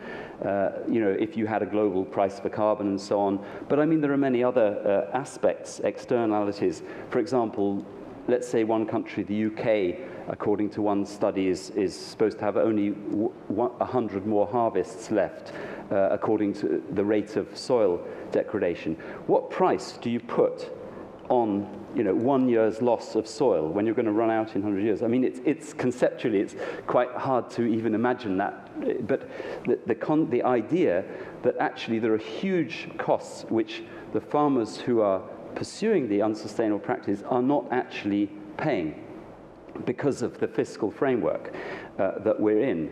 And so, I mean, I think, you could say this is blue skies thinking, but that is the core justification. That's the reason, for example, that renewable energy industry can justify having subsidies. It's the reason that organic farmers can justify having subsidies. So I think, and I was just the other day talking to a neighbor about, I was saying how great our local organic shop is. And she says, yes, but it's so expensive, isn't it? And, of course, then I gave her a lecture about how I used to be an organic farmer myself and was hoping to be one again in the future. And I didn't know any organic farmers who were making a lot of money. But, of course, it's not a very easy message for a politician to come out and say, well, actually, the problem is that the other food is too cheap. But that is, in fact, the reality, is that the other food is not paying the real price. And it's the differential that needs to be addressed through fiscal measures. That can be through subsidies, it can be through taxes. As long as we don't have a taxation system that addresses carbon and the other issues, then, of course, subsidies is the simple tool to use. So from a kind of conceptual point of view, I think it's absolutely justified to put a value on, and let's say the organic movement. I mean, you guys are really the spearhead. You're right at the front end. You've got at the other end, you've got the farming practices that should be completely outlawed, and then in the middle you've got a whole spectrum. And you can, I think, to have some kind of gradation of subsidies so that you do get a premium subsidy for the most organic is completely justified in relation to the fact that the ones at the bad end of the spectrum are not paying the real costs. So, yeah, I mean, it's not really a very practical answer to your question, but it's at least a kind of a philosophical answer as to how the subsidy scheme is justified and should be, I think, reinforced in that, using that kind of logic. Thank you, Jeremy. Yeah. And the practical answer is a first. No? Please. Yeah. The practical answer, I think we are what I've understood from you and from Jeremy and from the organic farmers. We are not so far away. We are not fighting the old fights and old discussions from last CAP reforms of just unsustainable agriculture and income and export. So the signal to the policymakers, to Commission and to the Council and to the Parliament, there are members of the Parliament here in the auditorium as well, is that we can much more brave in the next proposal for the next CAP reform. So the answer has to be that we don't just focus on the old instruments. If we had focused 91 just to the old instruments of market payments, of price compensation payments, we wouldn't have started the measures which we have today in Pillar 2, which we say they are more effective than the direct payments or more effective than the greening part of the direct payments. So what we have to invent today is now a new payment model for delivering public goods, depend not on a single measure, but depend on a full functioning farm system where young or older farmers can invest, where they build stables, where they build cycles of nutrients, energy, and food. So that is a key challenge. And please, to the policymakers and to my colleagues from Copa Cochega, please be aware that the current Pillar 1 and the current Pillar 2 is not the solution to deliver that. And I have Jan here from the first row. You wanted to add something from the session perspective? Please. Yes, well, I just... Can I ask you to stand so people can see? Absolutely, sorry. I would just like to react on something Mr. Wade said about the example of the study that gave away the 100 years left in UK soil. Well, I think that is exactly one of the examples why the focus on economics is absolutely there and should stay there. Because, and it might be a very controversial message to give, and I, as a person, don't like to give it, but if I, as a young farmer, am not sure of a long-term use of land, of a economical sustainability on that land, then I will not be the one investing in that land. I will not be the one investing in soil quality. So it is just because of the goal that we have to put in soil quality that we have to make sure that the economical viability is guaranteed for European farmers. Can I pose a question to the panel? Yes, but let me inform my colleagues and the technical staff that I'm doing a bad job. I will run late of 10 minutes, but I want to keep discussing. So we will run 10 to 15 minutes late, if it's not a problem for you. And then I will ask you to pose the question, and I'll give the floor to Flavio afterwards. Please. Well, it's a practical query that will lead to a bigger question. On our farm, since a few years, we have changed our soil management. So we have stopped plowing, which is great to keep carbon in the soil, a great way to our part of the contribution to fighting climate change. However, and I think you will all in this room fully agree, that makes our plant protection, let's say, at least a bit more challengeable. It's a bigger challenge now. And that's the leading to the question if there is some kind of contradiction between different sustainable development goals, or maybe not so cruel, but if we have to prioritize in those goals. Thank you. I wrote down the question, but I would like first Flavio to keep building on the previous one, because you had a comment on that. Yeah, yes, I had a comment, because I had the impression also from some of the questions that came from the audience, but also some of the discussion we have had so far, that, well, in a way, we have been driven away by the risk management from the core business of today. I mean, the fact that risk management was on the agenda of the ministers had driven us the attention away, actually, from the core issues that are at stake. But I want to reassure those who think that risk management, because I have the impression that this was a little bit what is in the mind of some, that risk management means coming back to the old measures of intervention and providing more price support, and coming back to the old style CAP, in which we have a direct intervention on the market through our own CAP measure. This is not at all what is at stake. So it's not a matter of taking money from direct payments and giving it to buy wheat for intervention. This is not the issue. This risk management, the discussion on the basis of the very good paper that the presidents put forward today, was very much how to look in a comprehensive way at all the CAP measures that we have today, but possibly also some which we don't have today, which would help farmers to address price and income volatility. Because in the last years we've seen that despite the fact that we have 55 billion euro devoted each year to the CAP, still we have to borrow money when there is a dairy crisis, etc., etc. So this is a sign, a symptom that we need to help farmers do the things they do in a better way. And here I relate also to the question that Elizabeth was putting forward about actually how research and innovation can play a role into that. That's one of the issues. The second issue I wanted to put forward is again the fact that there shouldn't be any conflict between the three elements of sustainability. This is very clear. If we want to make the CAP successful in the future for all stakeholders, citizens, farmers,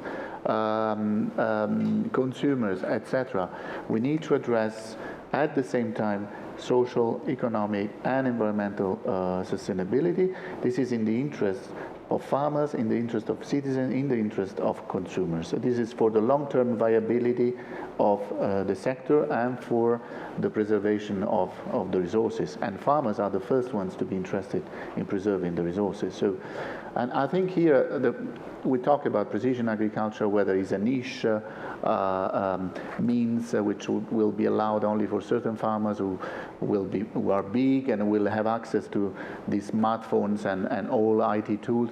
I think here cooperation can help in the future and can play a big role in terms of increasing profitability and environmental preservation of resources, because if we manage to increase the cooperation measure in the second pillar, we can also help small farmers to group together and have access to certain services in terms of IT tools that they would not individually have access to. I think we have to work more into that direction as well.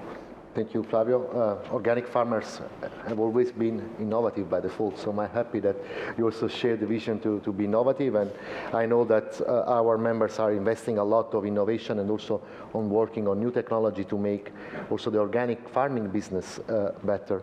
And I know I'm late, but I also know that I promised the gentleman over there to give him the floor, and also a lady over there, so I will collect 2 to 3 questions, but please be very brief because I'm already late. Thank you. I am an organic farmer from Estonia, dairy farmer, and I have for 25 years now. I have about idea CAP, it will stay, and it would be a dream how to change it. I believe one pillar is quite enough. The other pillar is not needed at all. This first pillar, we can make layers on this. Let's say area payments, basic area payments in order to sustain farmers' income. Then preliminary income. Farmers are a special breed of people, 2% who agree to be on fields and stables.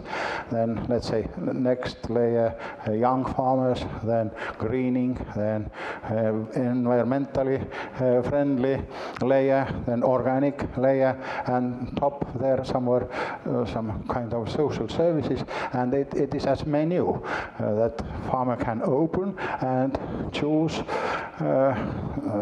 the issues from this menu that he wants to provide services for society as a whole. And the second pillar, it is already fulfilled with some 30 different measures, and poor farmers, also me, we cannot orientate anymore what is there. And politicians are adding there, as in old box, all kinds of instruments, whatever. And this second pillar box is so much fulfilled already with all laws that it is a crazy world. So to make it simple. Thank you. Thank you for your contribution. Yeah. Thank you very much. Yeah, that's more or less what we Yes. we discussed. I'll not give you the floor. There is first a lady over there. I saw the hands before. Do you still want to ask a question? Yes, if you can just stand up, we will give you the microphone. Otherwise, we cannot see you. Voila. And then you. Yeah, my name is Jessica. Keep it very, very short. Yeah, okay. I'm doing a PhD. I'm from Germany in sustainable agriculture and took how to close phosphorus cycles. And we had this question before where we asked how realistic it is to come to this change in the CAP. And I think first we have to stop financing farmers that are not doing farming systems in an environmental friendly way. If we would have done this and not pay subsidies in the first pillar more to this, but have an ecological standard, then we would have enough money to really invest in environmental friendly farming systems. And I hope that it will be realistic to do this change, however it will take place, because this Paris Agreement and the biodiversity and to save the planetary boundaries, it's really urgent, and it's a really high set goal we have in the Paris Agreement, and agriculture is a big factor on this. We all know that. And yeah, so to come to the polluter pays principle is even another point, but so far I think we still pay for the wrong thing. So I hope, that this will be a change in the future or now. Thank you. Thank you. We indeed want to have a change. And I have the last gentleman over here. If you can stand up and you will receive the mic, you will say your name and your brief question. Thomas Waits, organic farmer from Austria. I'm here for the European Greens. I have a very brief and clear question to COPA and to the political actors. Are you supporting the goal of having more than 50% organic agriculture in 2030 to secure food supply for European citizens? A very clear question. Please, clear answer.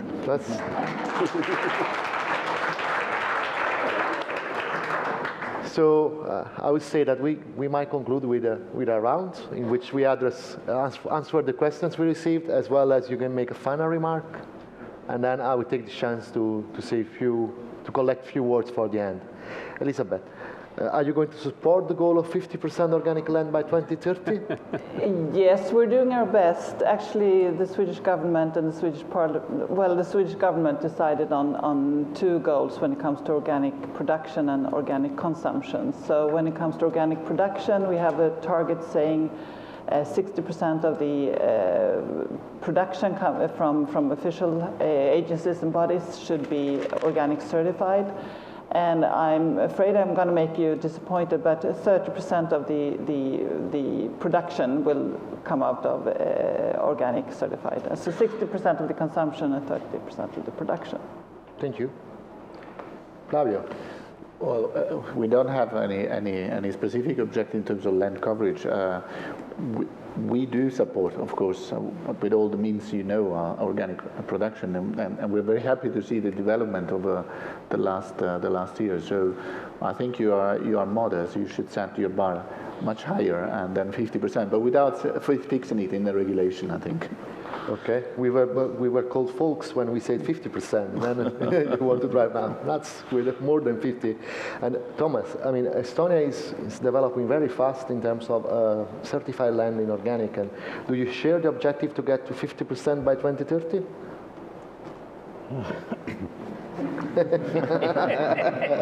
That's a complicated question. I think I share the goal for Estonia to grow as fast as possible in organic farming, to be different from other states. So if all the member states will be very organic, then we will lose our comparative advantage. So it's a bit egoistic, but I'm taking the narrow view. So I support in Estonia the very fast growth in the organic farming. Thank you. It was personal. Thank you, Thomas. So is the conventional farmer association, as we call it? Conventional farmers association. Yes. Now you challenge me. Yeah. Is the conventional people going to support 50% of organic land by 2030? Well, Eduardo, I have to wake you up. We, as Copa Cogeca, represent organic, conventional, and high-tech farming. You asked for provocation. Yes, here I am. I asked for the provocation. So in this respect, that's why I'm looking at you as my members. We represent organic farmers. I'm not here just to talk, substantial number of organic farmers in Europe. And I can give you some names if you want. So that's the starting point. Second, before answering to your question, since you said that you come from Australia. Austria. Sorry, I was already about to challenge you to be a provocative when I heard that Australia. No, nevertheless, good. We need to take into account, once again, the economics. So my answer to your question is that if it delivers better returns for the farming community, better future, yes. But that is conditional. We are not in a world of one size fits all, one answer, one rule that brings in the panacea to everybody. This is about conditionality, like I think my Estonian colleague pointed out quite well. If that delivers, if we can make farming community prosper, if we can fulfill the climate change objectives, if we can do also the biodiversity objectives, it doesn't have to be even 50%, it can be higher. But that is the precondition. If you say that the farmers are paying from their backside to go for the organic, so that the consumers will be better served, but the farming community is poor and underdogs, no. If the preconditions are there, if they're fulfilled, yes. So, Christopher, we have to be aware that we will have serious competitors soon for organic farming. No, not really, no. So, Jan, the mic is there. Are the young farmers supporting 50% organic land? Well, in 2030, so that is indeed our time. Sorry, Pekka, more than yours then in future. But no, not in that number. If the farmers choose to, absolutely. But and I think I have to agree with Pekka here. We want to keep everything open for farmers, and we absolutely believe that our farmers, our young farmers, are well enough educated, well enough trained to make choices on their farm that they deem to find right. And if they choose en masse more than 50% to go into organic, we will be the first to support them further like we do today. But if they, for any reasons, choose to return to conventional, stay in conventional, or do whatever, that will be up to them. Jeremy. That's people that I serve. Yes, good. Yeah, I mean, I thought the question was addressed to policymakers, but of course we support the largest component that's achievable. But I mean, I'm not going to talk about a specific goal, but certainly at least 50%. I think, you know, the point I'd like to make on this is that I like the way Pekka said he hopes that in the future the organic movement will make up a larger part of the mainstream that you represent, and I also hope that. But I think it's very important that that the mainstream moves towards IFOAM rather than the other way around. And I'm saying that a little bit in reaction to something you said, but I may well have misunderstood it. But I do think it's important that that IFOAM needs to remain at the leading edge. And okay, you can of course broaden backwards, but and then you sort of enter more the mainstream if you kind of have your lower end standards extending. I think that's quite risky, of course, and you should rather be pulling the mainstream towards you. And that's the way that you should achieve this goal that Pekka is talking about of becoming a larger component. Why do I say that? Because we need to be hugely more ambitious. Whichever frontier we look at, if we could look at climate change, and Flavio, you've mentioned very well about the 2-degree target, but I think we all know that the 2-degree target isn't enough. It's 1.5 realistically, and this will be confirmed, of course, in the months ahead. If you look at biodiversity, we're way off target to meet the 2020 goal of reversing biodiversity loss. If you look at soil, I mean, I just gave that one example, the Sheffield University study, but you know, the big picture is that we're not winning the battle on soil either. We need to be doing a lot more, and I think IFOAM needs to be at the cutting edge in pushing for that ambition. In relation to the SDGs, I think it was you said that, you know, are they sort of somehow internally contradictory? And I think they are. I mean, I think there is an issue of trade-off and how much of this goal, how much of that goal, and even inside the crucial second SDG 2, you have, you know, references to increasing production and productivity, which, you know, make complete sense in a sustainability context when you talk about some of the poorest countries in the world and developing countries. But in Europe, you have to say, well, is that really what, you know, moving towards sustainable agriculture is about? So I think you have to read them a little bit carefully and indeed in a sophisticated way. So I would make that last comment about the SDGs. Thank you, Jeremy. And Jan, I cannot ask if you support the vision because you are part of the group who worked on it.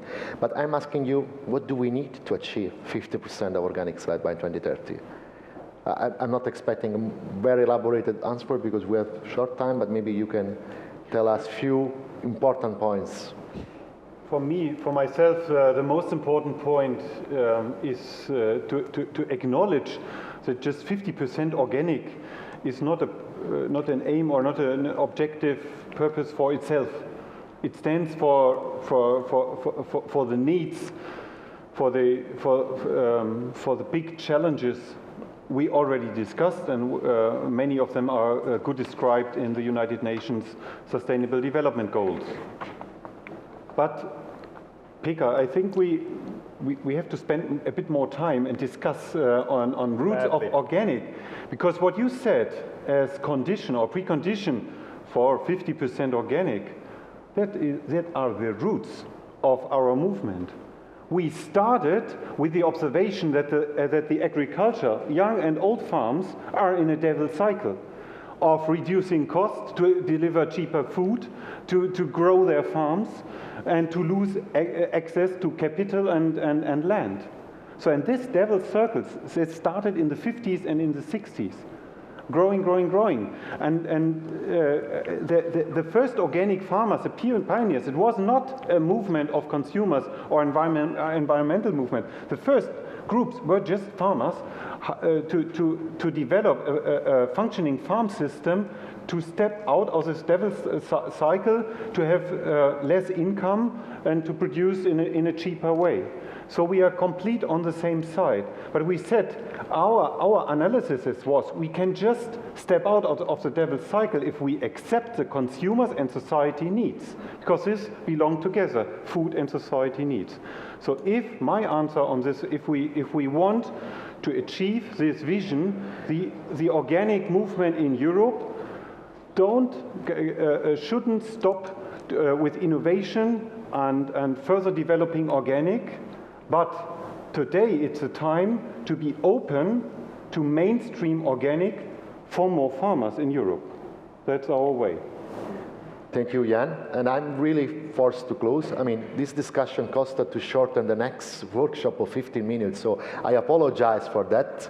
But just to try to summarize, I think I have to say, I feel stronger after this discussion because it seems that our vision is there and we can really make it happen all together. So it's not only about 50%, it's about improving the way we farm our land, it's about delivering more to public goods, it's about inspiring our peers that are doing farmers old style.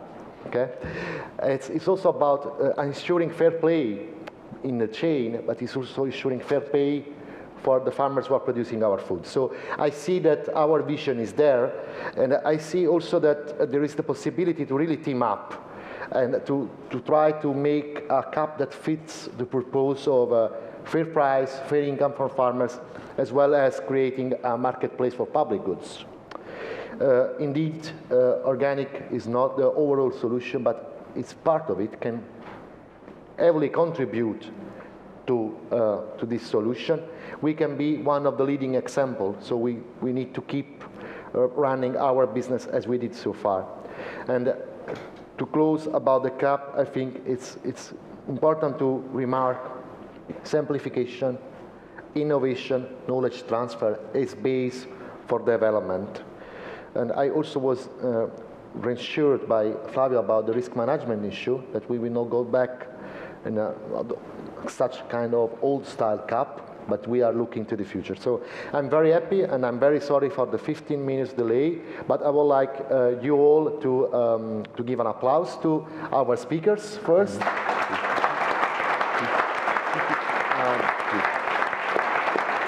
We have some little gift for you.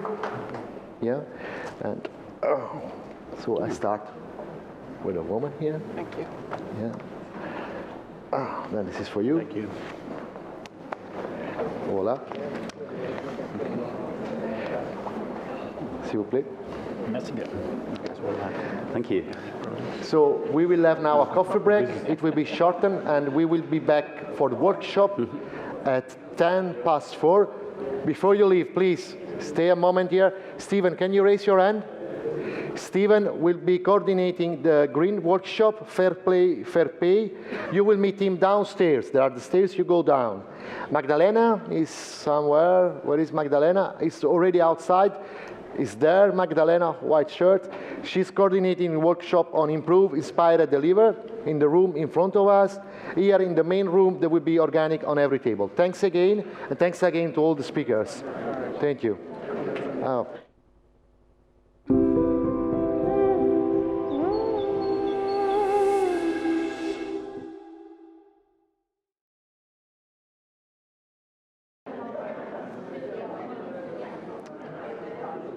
Good afternoon.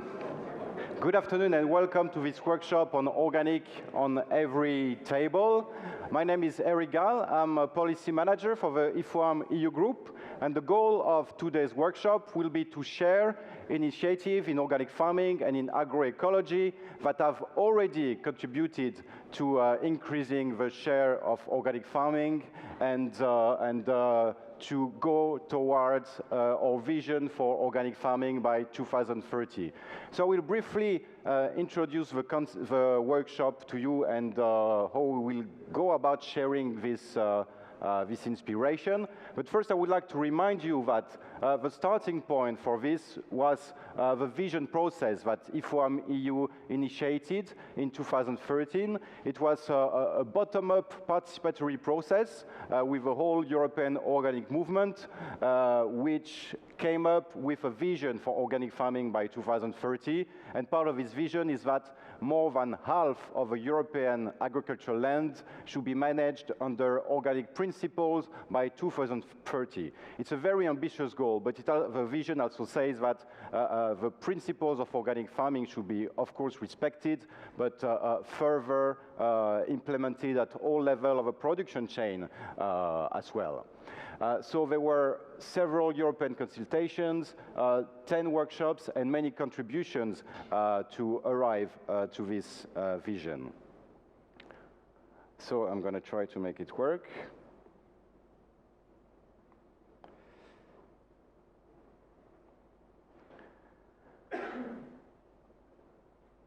And the European vision for 2030 is a bit similar to the Organic 3.0 concept, which is being discussed at the worldwide level as well, and which has been initiated by IFOAM Organics International, which is about moving organic out of a niche and to really mainstream organic farming. And so after the vision, well, we needed a strategy to make this vision a reality. And so we transformed the vision into clear messages and strategic pathways and directions. So there are the three main ones: organic on every table, improve, inspire, deliver, and fair play and fair pay. And in today's workshop, we will specifically address the first strategic objective. It's about, first of all, making sure that the contribution of organic farming to sustainability is recognized by policymakers, by like-minded groups, by citizens. By the contribution of organic farming to sustainability, we mean, for example, the fact that water resources are protected, the fact that soil quality is protected as well, and that soils are regenerated as well. The fact that, as you know, agriculture is responsible for a big part of the loss of biodiversity, and with organic farming, there's a better contribution to keeping biodiversity as well. So the fact that organic farming can contribute to these objectives, which are shared by most citizens in Europe, should be recognized. So we will share examples and initiatives that can help that, because what is linked to that is also the fact that we want to mainstream organic farming. It doesn't mean that we want organic farming to become conventional, no, but it means that organic farming should become the majority of agriculture in Europe by 2030. So, in making the strategy, we kind of design different objectives for a different group. As far as the IFOAM EU group is concerned, we have clear objectives. It's part of our mission to influence policymakers and the European institutions in Brussels. But the whole organic food and farming sector also has to contribute, and in particular to engage and create links with actors beyond the organic sector by building sustainable value chains, and also to improve the communication about the benefits of organic production. And policymakers also have a role in that. And it was discussed in the previous panel. The common agricultural policy is the key tool that we have in Europe to shape food and farming as well. So the goal of today is to share the initiatives that already contribute to these objectives, because organic farming is already transforming European agriculture and the European food sector. There are many initiatives which have been taken in all European countries to develop organic farming, to make sure that its benefits are recognized and shared more widely in the European society.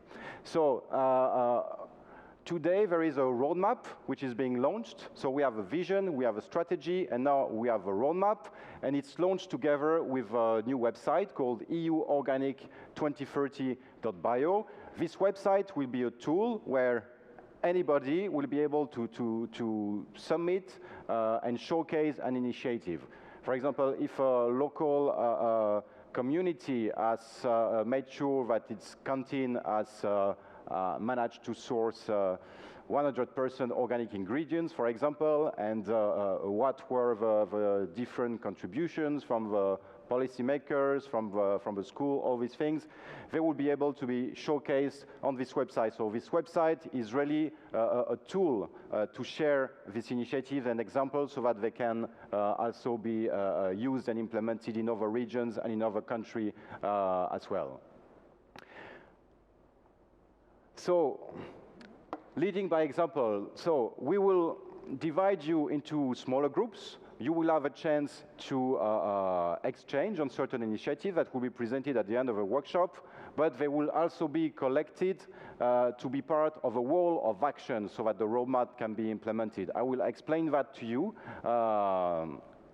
during the session, but since we talk about leading by example, we first have the example of a French initiative done by Biocoop. Biocoop is the leading independent retailer on organic products in France. It has existed for more than 30 years, and it's a very important player in France. It has played a major role for the development of organic farming. So it's my pleasure to welcome with us Franck Bardet. Franck Bardet has been working with Biocoop since 2004, where he is in charge of the livestock sector in particular. And Biocoop has created a kind of one-stop shop for organic livestock produce in France as well, which has brought together different actors of a food production chain. So please, Franck, welcome. The floor is yours. Thank you.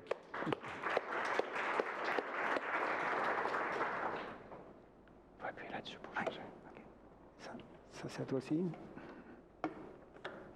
Oops.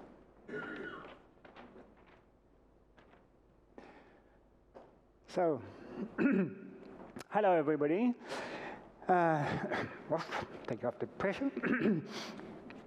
So, I'm very proud to be here representing France and the Biocoop company, which is a company started 30 years ago, and where I'm working for 25 years ago, or so, yes. Time go fast. I will try and do my utmost to explain to you what is organic meaning in Biocoop. I said I would try. It's not only because my poor standard level in English, as you can hear, with my French accent. It's also because it's sometimes hard to translate idea in a language you can't control. The best example is with the word organic. As you surely know, in French, we have different ways to talk about things, male and female form. So when we said organic, with a male form, we talk about the product, le produit bio. Something as many consumers compare to the conventional product. And many times compare only the best indication for them, the price. Usually the conclusion is organic products are expensive. Oh, they say, oh, you work for an organic company. Oh, that's fine. But it's not for me. Organic products are too expensive. And I can't afford buy organic products, let alone electric car or something else. I have not much money for that. But have you seen my new shoes? Almost my new smartphone. It makes wonderful picture. Let me show you the last one. Just a minute, I have to only inside the 2,536. No, anyway. So, sometimes reality is over the fiction. But when we talk about the organic in a female form, la bio, we talk about global action, which are very nice. The organic word is like a beautiful lady. We speak with plenty of sweet words about her. We talk about life. Do you catch the difference? Yes? No, you're so kindly and indulgent. I was sure you would be before coming. So let's back to the presentation. So, Biocoop, the first company of specialized stores in organic products in France. We have shops and have 30% of the market in specialized market. and we represent 14% of the organic market share in France. We have 490 stores, and we open 50 new stores every year. Stores are very closely to the consumer association. It's a good way to follow the market trends. And the average is around 300 square meters. And yes, we increase for many years our turnover. An organization to develop turnover and the quantity of stores, as you can say. In the organization, we have the stores are independent, but there is an organization. It's a cooperative in Biocorp. So we have many things to help the retailers. This is one of them in Rennes, in West France. We have 4 warehouses with around.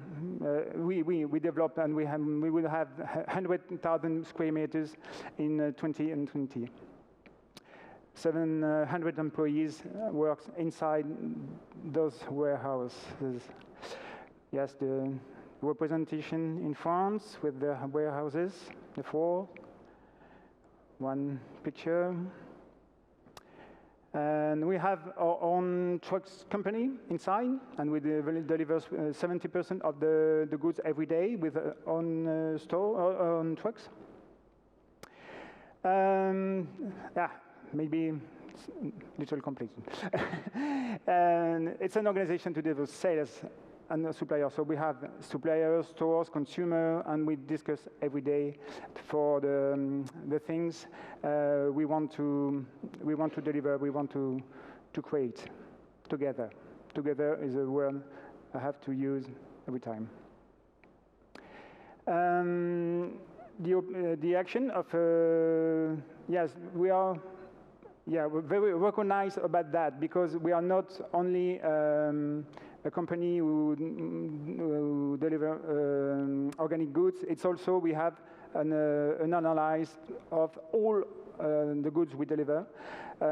It's very strict. We need a lot of details about the products, and it's why people are very confident about our job. So from the 70s we came. We have developed a few things, especially the partnerships with an organization in France who's called FNAB. There was some people there today. Yes, so we are organic, but not at any price. We need to have quickly organic with 100% of something like animals feed. Packaging light, transportation without plane, etc. And our job is a Biocorp network. And now we need highest quality in our relationships, fair trade program, north to north, less packaging, transportation, healthy food, less sugar, fat, salt, and decrease prices. We have some programs to invite people to, yes, it means, yes, organic you can, in French. La bio, je peux. You can, yes, you can.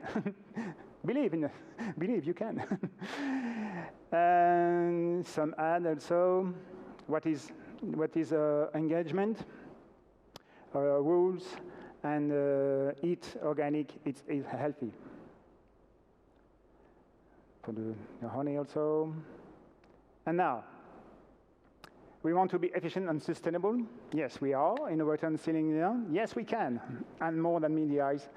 That's what I want to explain to you shortly. So we are a cooperative with is managed by different groups in its staff. 9 representatives of the retailers, 2 for the group of producers, 1 for the employees, and 1 representative of consumer association. The next step is to invite representatives of the suppliers in this one table. This management is very unusual in France and maybe in Europe, because usually components in a conventional world fight every time to their own interests. So we demonstrate in the Biocorp cooperative that it works. We had together the same goals which are developing organic farming in organic with strong rules and regulation, and take products market sustainable at the best price for the consumer. Yes. Oh dear. Yep. So we have links, strong links with the producers. And for the producers, and mainly for groups of producers who are partners inside the company. We have a support program. As the French producer said before, we know that at the moment the producers have no payment for the maintain and to maintain them in organic and to help them on the convention period. So we give a hand in a support program around 250,000 euro, yes, to 300,000 euro per year.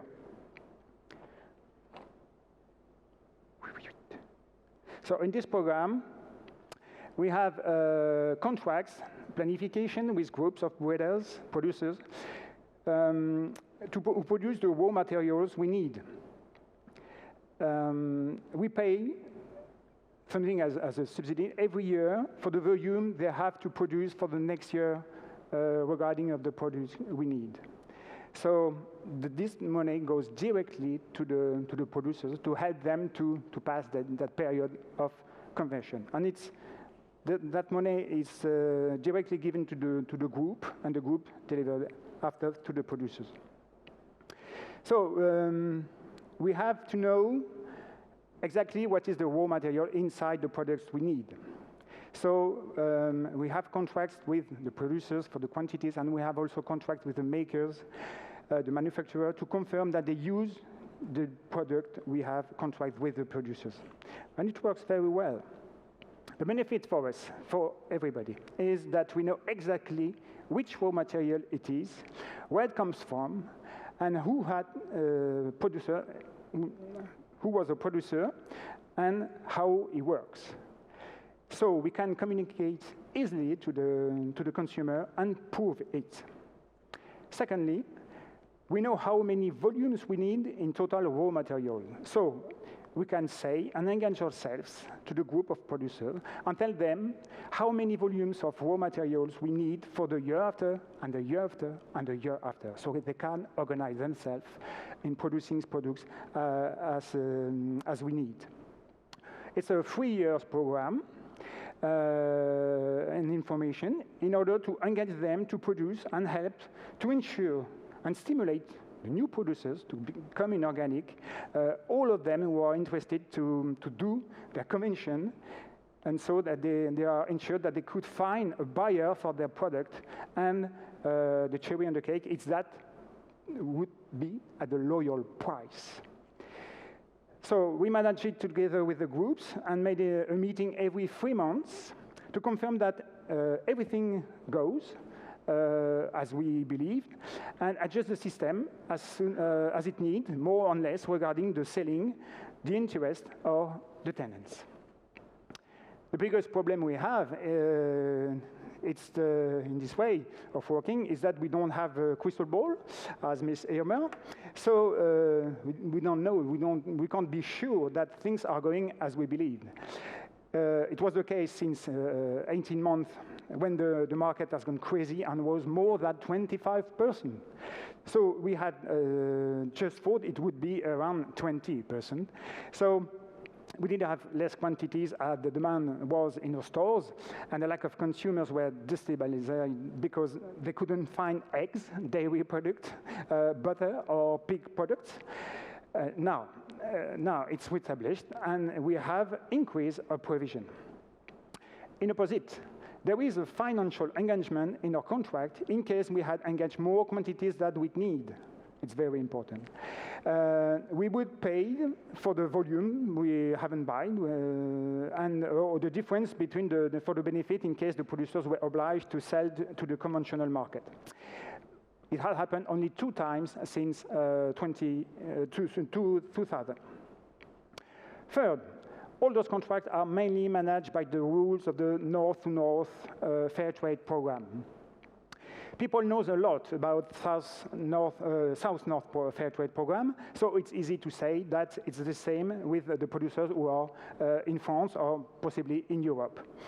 We can explain easily the price of the product and also the guarantee that the regulation are the most we could have regarding the EU regulation, and sometimes some specific value which are more engaged and coming from our last French AB logo. The brand on that product is Together. Links with makers. So most of all suppliers are engaged in the North-to-North Fair Trade Program with the producers, the partner producers. In addition, we have a support program for young companies to take over new business and helping them to find their second breath, especially those who are with good initiative and need to improve their offer. It is a shame to show that sometimes companies are dying at the moment they became efficient and turn to go bankrupt just because they are exhausted, financially speaking, to find partners to help them in buying their product. So we have in our range a path for new products, which are an ad in the stores saying these products come from a new company. Do you want to help to the consumers? And it works. It works. Okay? Okay, good. 5.7. So to make links also with the consumer is a principal things. One way is to make something easy, serious, but funny and simple. For example, with the social network, where we have some short program with, which are calling Do you know what? Or do you know that? Or do you know how? It's very important because we have sometimes some question like, oh, a cow need to have a calf to have milk? Surely? Yeah. The reality sometimes is over the fiction, yeah. Another way to discuss with the consumer is to make a community of consumers who are interested not only by food, but also by environment species. We are on a digital world, and people could be in contact very quickly all over the world. So the way is to getting the possibility to talk and to exchange about what they are inspired to build together a new way of life. Making that outside any consumption situation or store is a good way to make them relax with the situation. You know, when they talk together, they aren't afraid or aggressive as they could be in front of a specialist or an expert. They could feel uncomfortable because the message of an organic world is too strong for them, and they sometimes feel guilty. That remind all the things they are doing every day, as driving a diesel car, wasting food, water, or eating conventional food. So tell them gently and explain frankly things, helping them to of the highways and byways of organic world, and let them thinking about their life and what they could do step by step in a good management. We have to go slowly to invite them to change their habits. Talking with somebody on the internet or just read a text made by somebody who is neutral, that means just a consumer who has given his feeling about how her or his are thinking at the way to change and testing before adopting new rules for he or her is a good way to softly give some tips to help somebody to change. So, learning, keeping knowledges, changing slowly their habits, it's a good way and it works.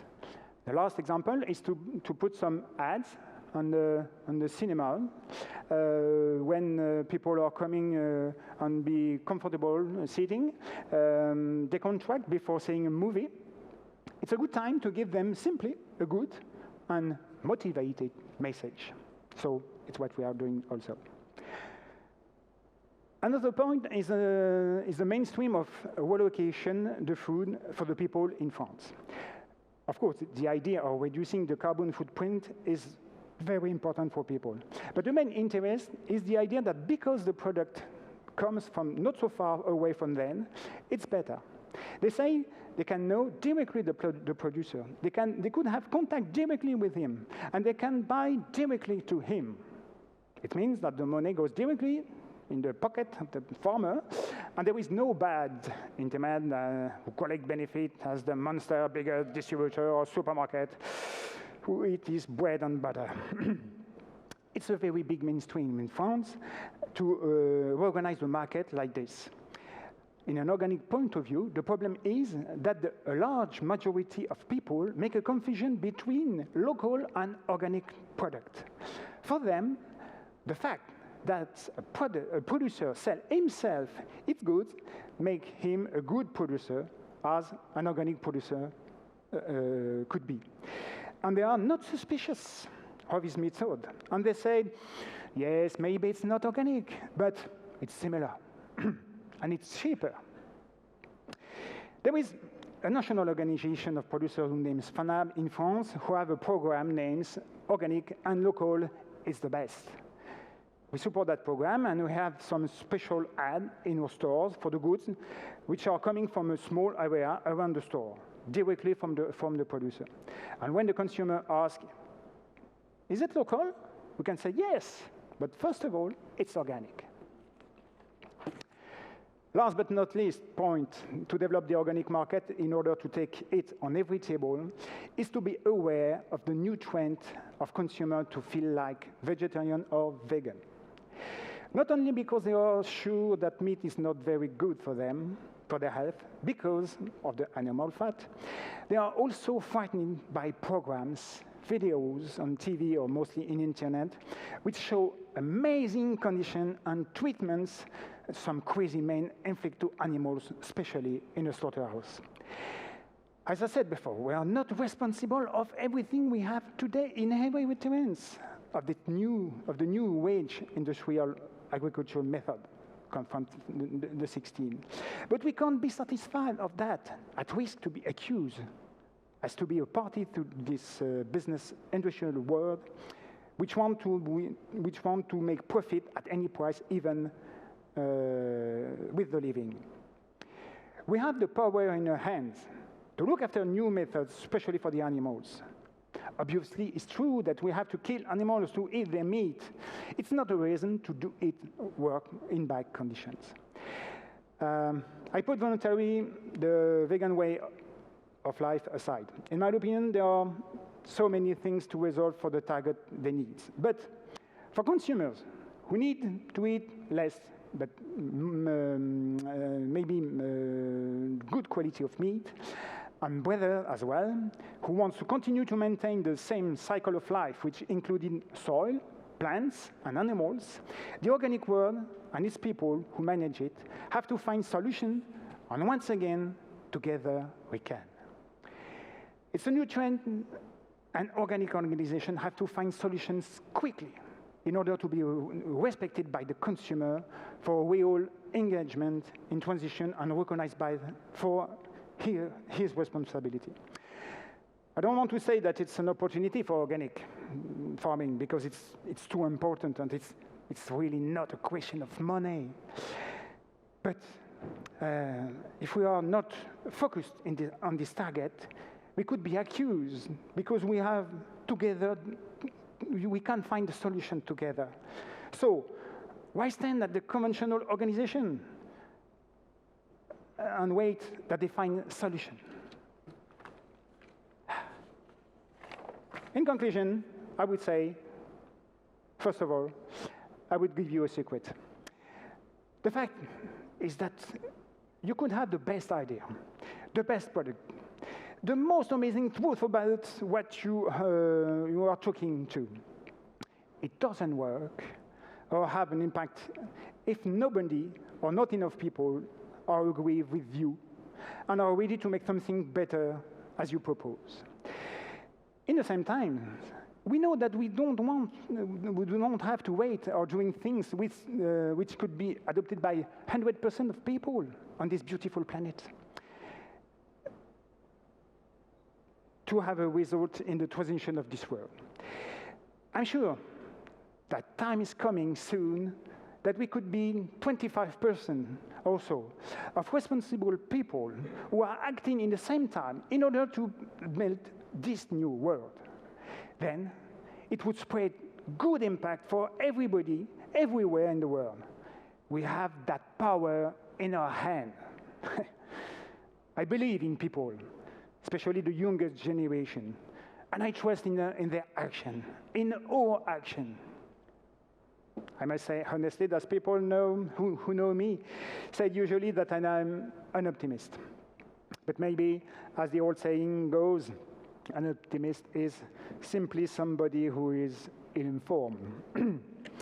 But in any case, I would change because I believe in people, even those who made something that I can understand very well. I know that I am no perfect as well. I don't know a lot of things, but life gave me time after time that if we wanted to change, we wanted to change, not to win. Because winning means that there is a loser. Changing demands to be with, not against. And as my favorite rock group Pink Floyd said, together we stand, divided we fall. Thank you for your attention.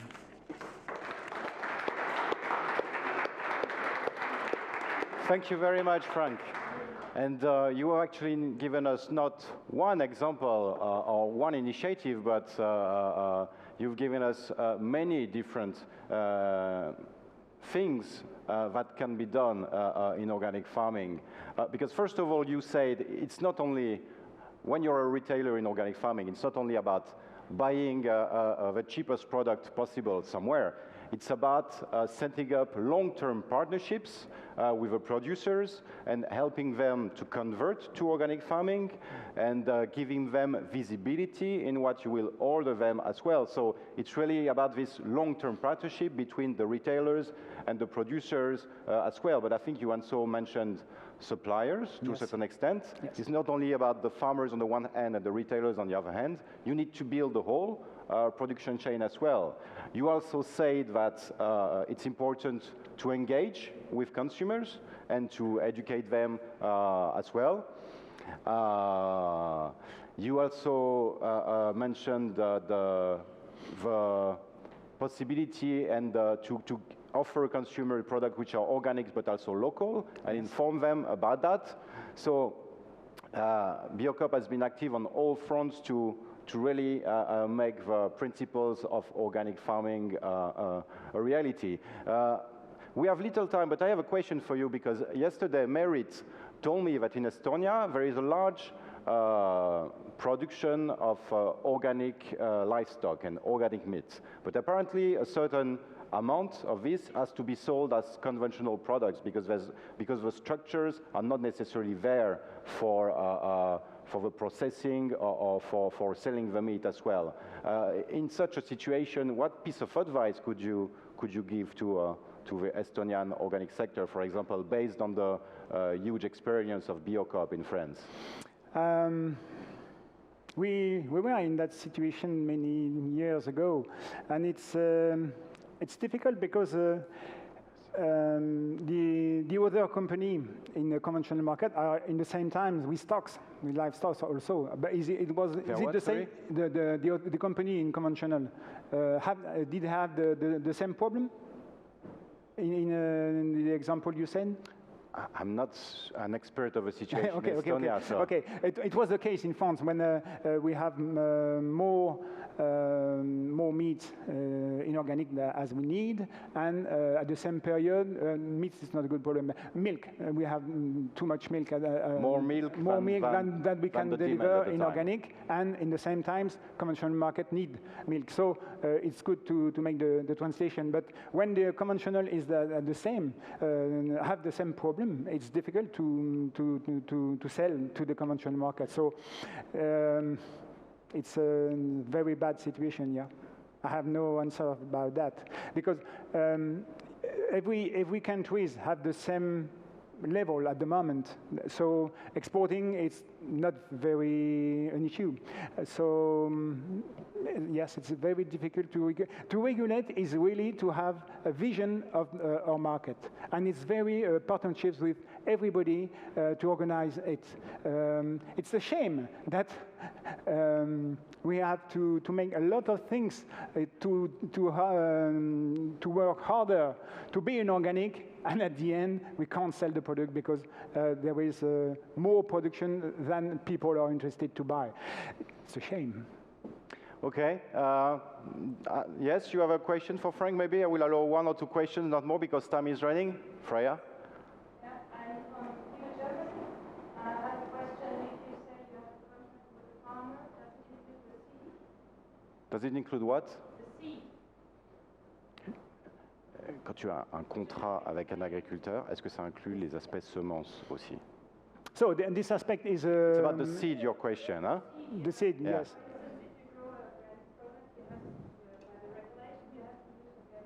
Yes, organic seed, yeah.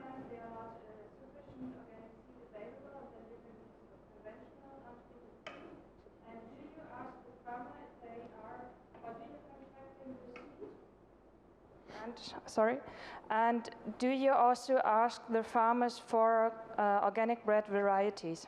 Yes, we ask every producers about their rules, about their conditions. So having organic seeds, it's one of the conditions for the producers of cereals. And it's why we work with groups of farmers, because in a group, in a strong group, you can have method and you can have power to organize things as well as, mostly as one producer. So it's very, very important to have that information, that detail on all the information we need. And this is a good point. We need everything with like the EU regulation, and more sometimes for things who are like we did have with the last AB logo in France. Okay. Is it your question? Yeah. The organic. Les variétés de blé pour faire du pain bio.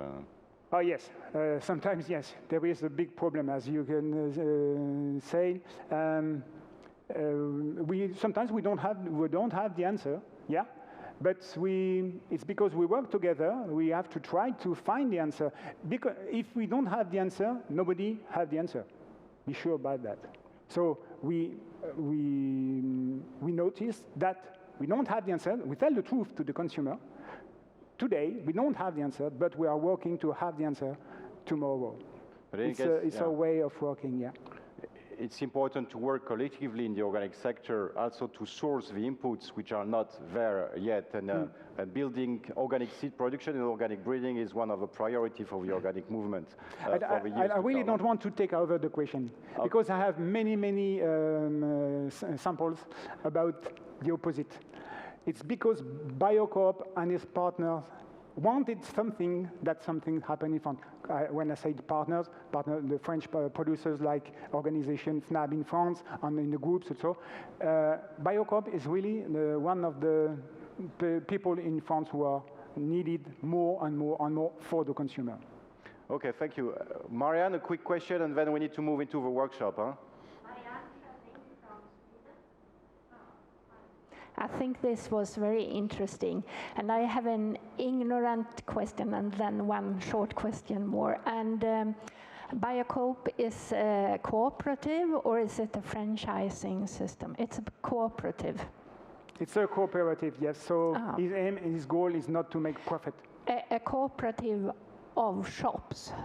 Of retailers, yeah. Of retailers. Retailers, producers. And my next question is that when you have those contracts with the producers, do you sell it under a Biocoop label, or how is it labeled in the shops? When it's a fair trade program, At the moment, 70% of that fair trade program is named with a brand which is Together.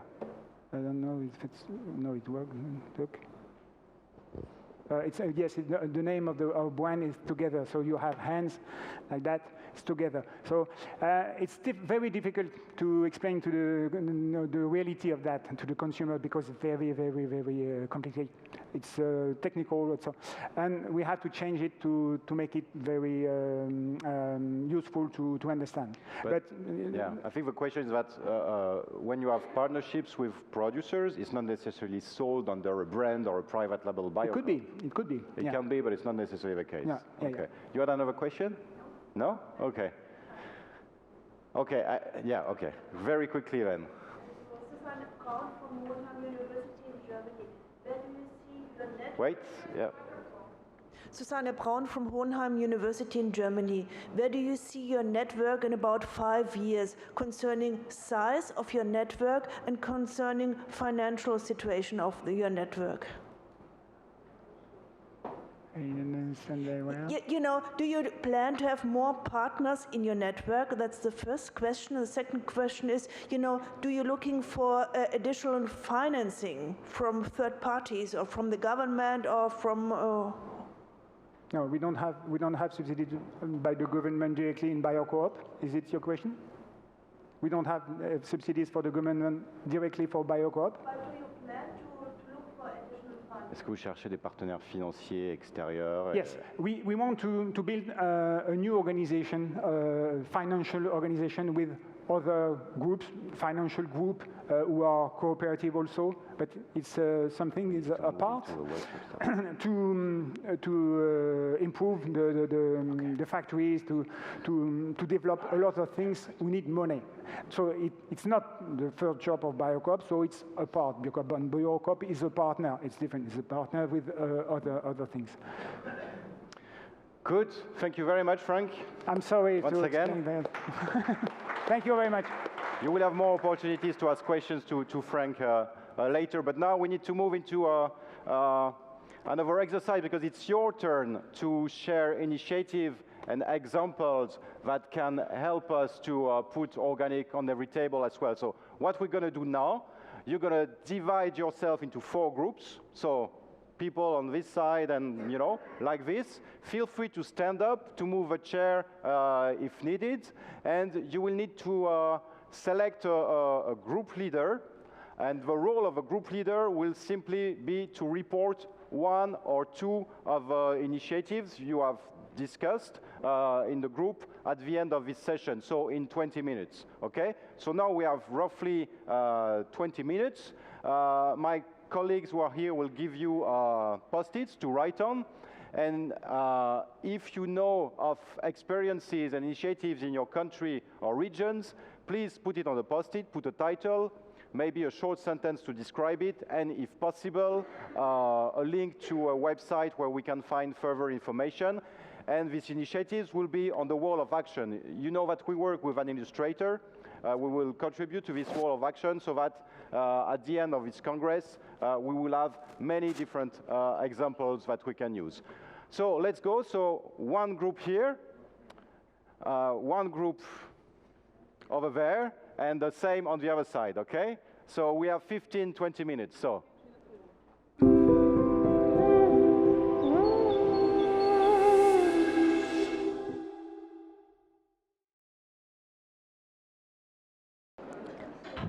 So, while you are sitting and taking your place, I want to thank you, my group. We were very effective. And some of our examples were common in different countries. And so, in a way, we voted our example to be kitchen. There were 3 different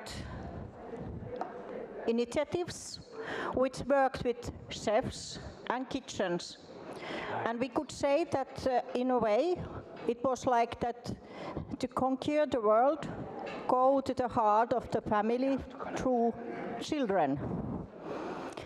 And so different ways of combining farmers, organic food and public canteens or famous Michelin star kitchens even. So it needs, when you work with the kitchen, it really needs pre-planning.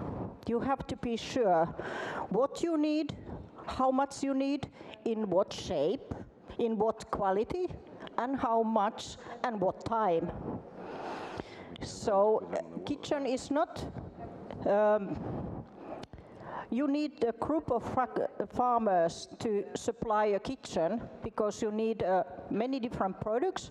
You need lots of quantity. Even if you are working only a few kitchen, if you are serving, like in our example, more than 1,000 meals.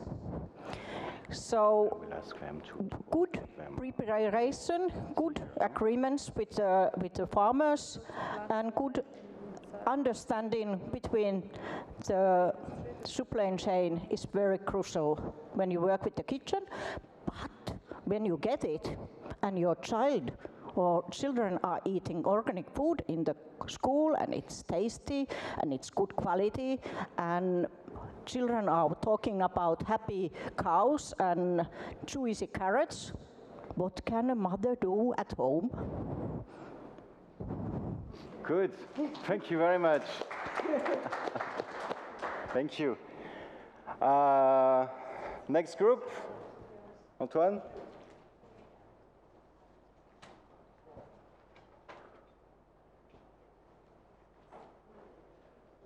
One or two, huh? Not more. Okay, I'm going to try to summarize because we had a lot of discussions with a lot of countries, Poland, Finland, Lithuania, Estonia, and Italy. And so in the Eastern Europe and North Europe, there is not a lot of chain of retailers, but some initiatives start to appear in these countries.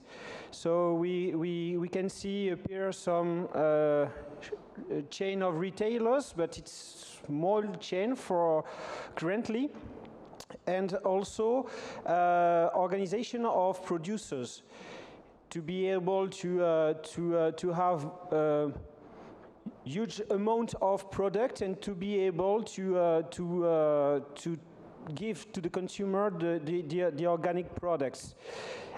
Also, an interesting initiative is the fact that in this country we see some newsletter or newspaper in these shops. And this newspaper are for consumers and to try to make consumers aware about the organic products. And perhaps the last initiative in Italy, thank you very much. Very interesting, it's the education. We have an organization of 1,000 shops, so it's a big chain of retailers, and this chain take over the production to the consumption and also the education. So the education, I haven't a lot of details on the education, but perhaps the Italian people who is there is for children or for consumer. She's not there. So, okay, so education. That's important, indeed. Thank you very much. Huh? I think it's Curti over there, the reporter. Ah, Freya, you're here. Thank you. Yes, okay. I think we realized that September is a very important month in many countries, actually in the UK and also in Estonia. They have like this Organic September where they promote organic products. But actually we had some more initiatives. We had one from Costa Rica. He's not from Europe, of course, but he's presented his farm, and is a low input farm with a more or less closed nutrient cycle. And this is a more or less integrated approach to produce for a university canteen, all the products that are needed. So this is a very resilient farm with a low specification but with a high diversity, and he said like from farm to table. This is one approach we had, and the other one I really liked a lot actually, because this is from Finland, the world record in eating organic porridge. Very nice. Will be tomorrow. So can you tell me your name again?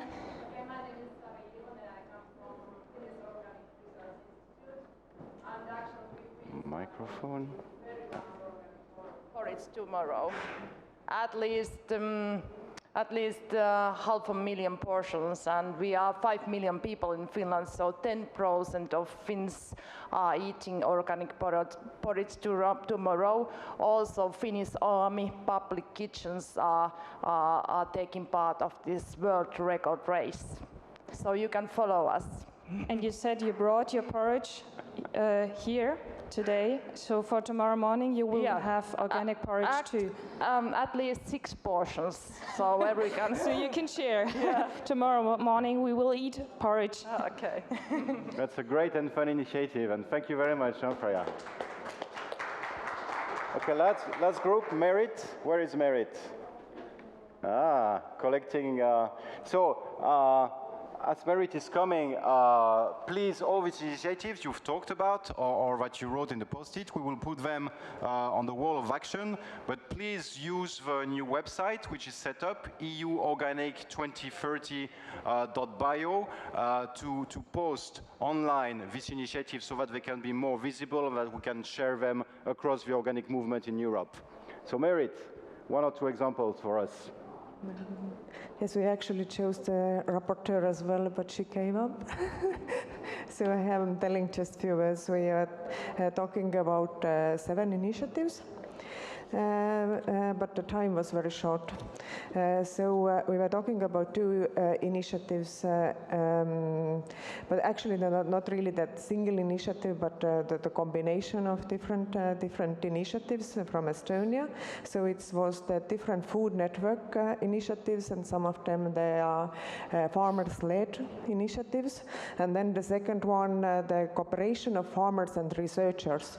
So there are really we recently started this, for example, the organic innovation cluster project, where the farmers and researchers are really developing and trying to increase the yields in organic and to get more organic food to the tables. Then from Hungary, we got the example of the organic garden offering organic vegetables to the local market. So this was from the Hungary. Then we had actually 3 different initiatives related to the offering organic food to in the public sector, and I think that one of them is probably what will be talked also here later on, is this Organic Cities Network Europe, where there were mentioned Nuremberg, Vienna, Paris, Milano, and probably some other towns belonging to this network, and they really want to promote organic food to the citizens, and they are doing also the political lobby work. Then the second initiative related to this was coming from Paris. So the Paris local government or the administration initiated and is supporting initiative called Sustainable Food Plan Paris, and it's 11. Maybe you can correct me. That's the number. 11 million meals. 11 million meals, organic meals served per year, which is really huge. and both they are dealing both with increasing the demand as well as the promotion work. And then we had an initiative from Austria, and right now they are it's a community board initiative, and it's the plan is to increase the share of organic to 50% by 2030, and it's a large kitchen. Large kitchen are related to this initiative, and maybe you can correct me, but right now you're doing it in Vienna, but it will be spread all over Austria hopefully soon. Okay, thanks. Thank you very much, Merit. Indeed, we have several representatives of many organic cities here in the Congress as well, who will be able to share their experience, and also we will have a representative from Copenhagen tomorrow in this same workshop. So thank you very much for the inspiration, for sharing your initiatives. You will all have contributed to the wall of action, so we will put the post-it and initiative there, but once again, please use the new tool, the website about the roadmap, euorganics2030.bio. Do not hesitate to share these initiatives as well. So thank you once again for your participation, and now we will have here in 5 minutes the concluding remark by Gunter Pauli on the blue economy. So thank you.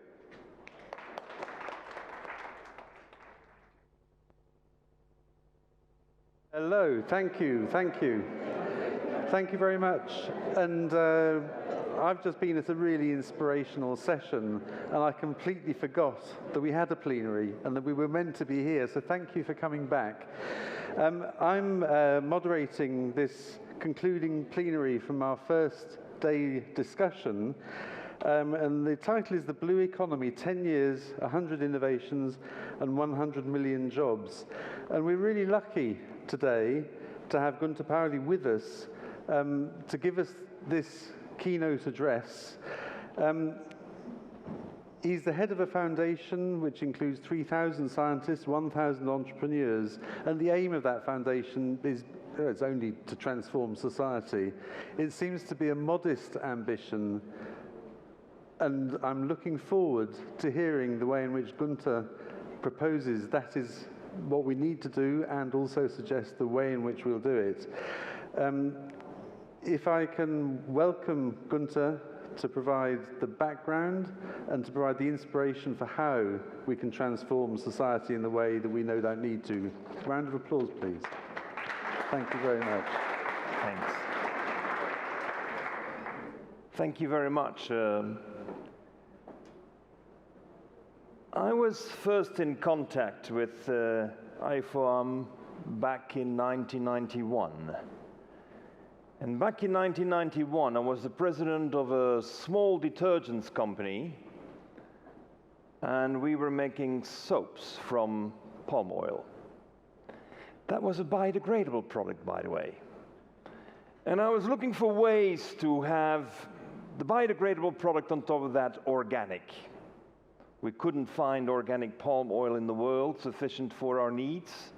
But worse, when in 1993, in November, I visited for the first time the plantations where I was getting my palm oil from, I realized that maybe I had a biodegradable product, but it certainly was not sustainable. Now, mind you that this here today is certified sustainable palm oil. I think you get the joke. This is absolutely not sustainable. This is the only thing that's sustainable. So if you're paying more for sustainable palm oil, you're being cheated on, as we are cheated on so many times in so many other ways. Apples.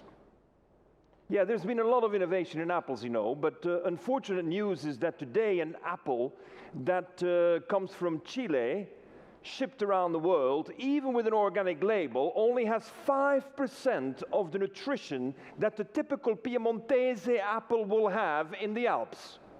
The rest is gone. Now, strangely enough, we are asked to pay kilos for kilos, and we are comparing kilos per kilos, We should be comparing nutrition with nutrition. So many of the products we're buying absolutely are useless, even if they're cheap, because they don't bring the nutrition. We have lost nutrition. And we're sitting in this mindset of competing in the world market again with price and quality. Who told us that? That is why I established in 1994 the foundation that was helping to prepare for the Kyoto Protocol. I've been to the COPs 1, 2, and 3, never again. I don't care about the COPs. Nothing happens there. You know what COP is, right? Paris. We need to respond to basic needs now, and this is my daughter Chido. I adopted her when she was 11 years old. And Chido learned at the age of 11 how to farm mushrooms on coffee waste. And when she knows how to farm mushrooms, her first spirit, of course, is to share it with everyone else who is hungry. Doesn't make sense. She doesn't set up a franchising shop. And when she sits down with the women in Zimbabwe, here in Chipinge, when she sits down with them and says, you can take the waste of the coffee farm, which today is not used for anything at all, within 2 weeks you have your first harvest of wild mushrooms. You know what these women do? They get up, they sing, they dance, and they do it. You know what we Europeans do? We write business plans, strategic analysis, technology audits, and we create committees. That's why we never get anything done in Europe. We have create value with what we have. Don't try to compete on the basis of price. You lose all the time. There are only 10 countries that win, and the game is known. So why put yourself in a game where you know you always lose? I'm trained as an economist, and I focus on generating more value with what I have. And that is not with GMO. May I tell you the story of GMO in rice? You know, golden rice? The flagship of the GMOs. Now, you got to be very honest, and I'm so sorry that there are not of these policymakers sitting there anymore. But they should listen to the logic of GMO in rice. Why do we have a beta-carotene split into the genes of rice? Because we're going to find blindness. Fight the blindness. Who can be against? I mean, I must say, the guy who was head of that marketing campaign, he should get awards from everyone. Because he convinced us that in order to fight blindness, you have to have GMO rice. So if the question is asked, are you in favor or against of GMO? I can't say I'm against GMO because I'm in favor of blind people being able to see. But what is the real question we should have asked? Why are people turning blind in these regions now? And what does nature do in order to avoid it? And so we find that in these rice fields, when you do it well, when you're flooding the paddies, and you're not using herbicides and pesticides, you'll immediately have a scum growing on the rice paddy, and that scum is called spirulina algae. Now guess what? The paddy produces 40 times more beta-carotene in the water than you can ever split into the gene. So am I against GMO? No, I'm in favor of better. And this is the attitude we need to take. This is based on values, on ethics, virtues, something that they don't teach you when you go to a business school. I've been called the Steve Jobs of sustainability by the Huffington Post. But you know, the Huffington Post also said that Donald Trump had a 2% chance of getting elected the day of the election. So don't take serious what the Huffington Post says. Maybe you should take more serious what my friends in Latin America say, that I'm the Che Guevara of sustainability. That's why I try to shave in the morning and not look too rough. I'm going to give you a series of projects that we have implemented with a philosophy that is nothing less than transform society, period. And in the good old Apple advertising, only the people who are crazy enough to think that they can change the world, maybe will do a little change of the world. And we have to do it. Because there is a lot of inspiration around, there are a lot of great projects around, and we have to build on what is there. But this green economy that we all wanted, I fought 30 years for the green economy. But everything that is a green economy, where what is good for you and good for the environment is expensive, is out of the game. That's for the rich. We can't build an economy for the rich. We have to build an economy for those who we don't reach today. So I wrote this book, The Blue Economy. Now, if you don't like blue, change the color. I'm not hooked on the color. I'm hooked on the action. And our organization, fortunately, has 3,000 scientists who continuously bombard us with the new options, the new possibilities, and we continuously bombard them with proposals from scientists. And every month, we have basically one proposal. Over the past 25 years, we have implemented 200 projects. We've mobilized 5 billion euros in investments. And we've generated 3 million jobs. Ladies and gentlemen, the question is not if the glass is half empty or half full. The real question is, why didn't you see that the glass is full with water and air? That is the issue. We're not seeing what we have before us, and therefore we don't realize projects that are transformative. Let's go to Fiji. This was 22 years ago, our first farming project in Fiji. Integrated fish farming. No, it's not integrated fish farming, it's integrated biosystems, because we decided to apply the 5 kingdoms of nature.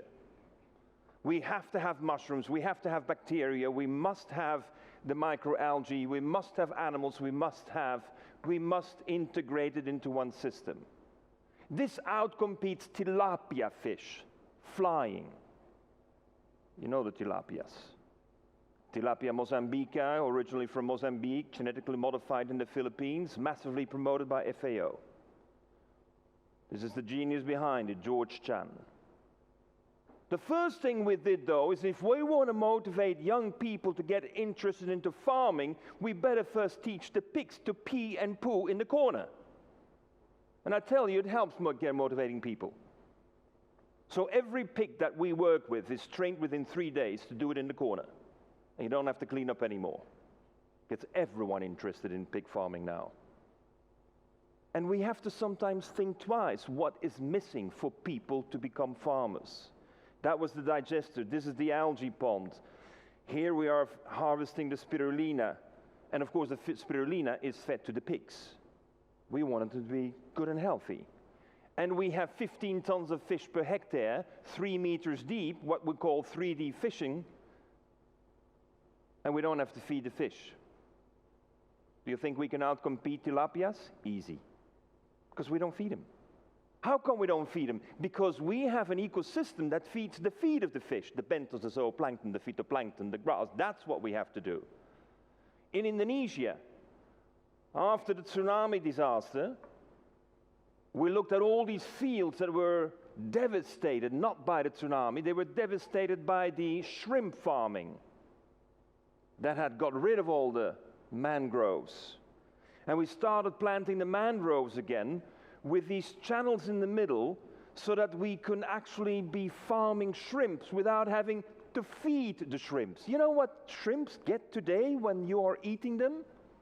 Slaughterhouse waste, frozen. I don't eat shrimps anymore. It's over. And we are in need of thinking through what can we do. Tomatoes, another one of our initiatives where we started more than 20 years ago with Charlie Patton. I don't know if you know him. Charlie came to my office in Tokyo and said, Gunter, we're using too much water in agriculture. Everyone is complaining about the agriculture and the water. It's true, 70% of the water that we consume in the world is for agriculture. So we set out on something very crazy. We said, what if we can have farming that produces drinking water? We were called crazy. It's nice to be crazy sometimes. I'm not going to go through the technicalities. We can go over it in lunch. But basically, we take the salt water, let it go through the ground, we change the dew point, and guess what? This little initiative in Port Augusta that started with 200 tons in 2009, today is producing 17,000 tons of water, and for every kilogram of water, we're producing for every 25 kilograms of tomatoes, we produce water. Tomatoes that produce water, we've changed it. We do 3D farming. That means on the bottom we have squashes. Because if you're on the bottom, you're going to have blight. So you don't want to have the blight. So you have another plant growing there, and we could take it up 6 meters. Now this is 100% self-sufficient in energy and produces net 3 million tons of water a year. That is the farming of the future, ladies and gentlemen. And because we're close to a salty environment, no blight ever. Tomatoes that will have no blight. 0. We're 50% of the traditional tomatoes, and we're organic. By the way, we're organic. By the way. But our business model is defined by a very creative approach to how you build up the business. And we're in Port Augusta. Anyone has been to Port Augusta, Southern Australia? If you've gotten there, you must have been terribly lost. Because nothing is there anymore. So what we did is we made an analysis of all the empty trucks that go back to Melbourne, that go back to Brisbane, and go back to Sydney. And you know what the capacity was of the trucks empty? 17,000 tons. That's what we produce today in tomatoes. We took an option on all the empty trucks. That's the finance of the future. We took an option on all the empty trucks, and guess what? They thought we were crazy. Now they know why. We're supplying coals in Australia exclusively with a contract for 10 years. Organic, by the way. Here we're going to El Hierro. ¿Quién está aquí de España? Who has been to El Hierro? Have you visited this little island? This incredible island where the farmers decided to change the rules of the game. Starting with the fishermen. I mean, they realized that poor fishermen, no future, overfishing. And I said, no, it's not overfishing. You're killing the females with eggs. Don't you see that? Why don't you change your fishing technique? I mean, the whales know how to do that. The dolphins know how to do that. They fish with air bubbles. Why do you insist on fishing with nets? So we had this reserve created in La Restinga, in the southern part. And in that reserve today, ladies and gentlemen, we have 10 times the fish stock of the rest of Spain. 10 times. Why? We don't kill females with eggs. Make sense? If you were a farmer and you had a goat and the goat had a baby and you bring the goat with the baby to the slaughterhouse a week before it's born, what are you? A barbarian. But do it with fish? No problem. We'll eat the eggs as well. It's incredible. Scandinavians, where are you? Löjrom. Du tycker om det. And you know, this is something where we have to go back to our consumer behavior. How are you behaving? And then you are in this wonderful part, the Canary Islands, and they have these original stock of extraordinary goats. The question is the milk.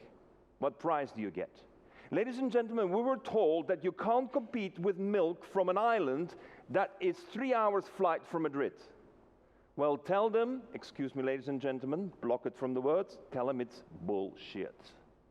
Absolutely not true. Yes, you can compete. You're not going to compete in Tokyo, not in New York, but you can perfectly compete in your local market. Ladies and gentlemen, the price for the milk that we secure for the farmers on the island is €2.65 per litre.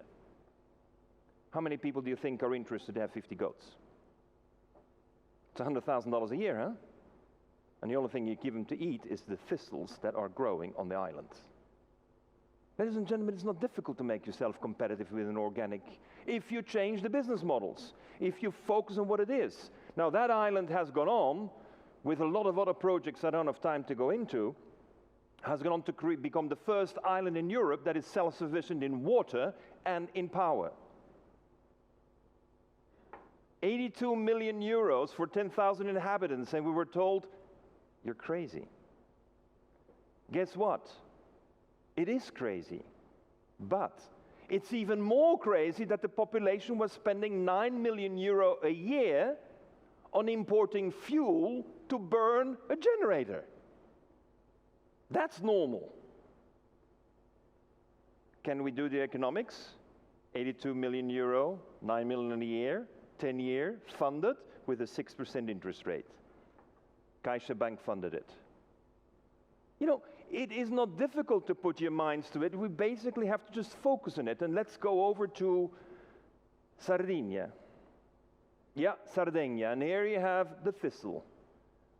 I don't want to use the word that most people use. In German, it's ein Unkraut.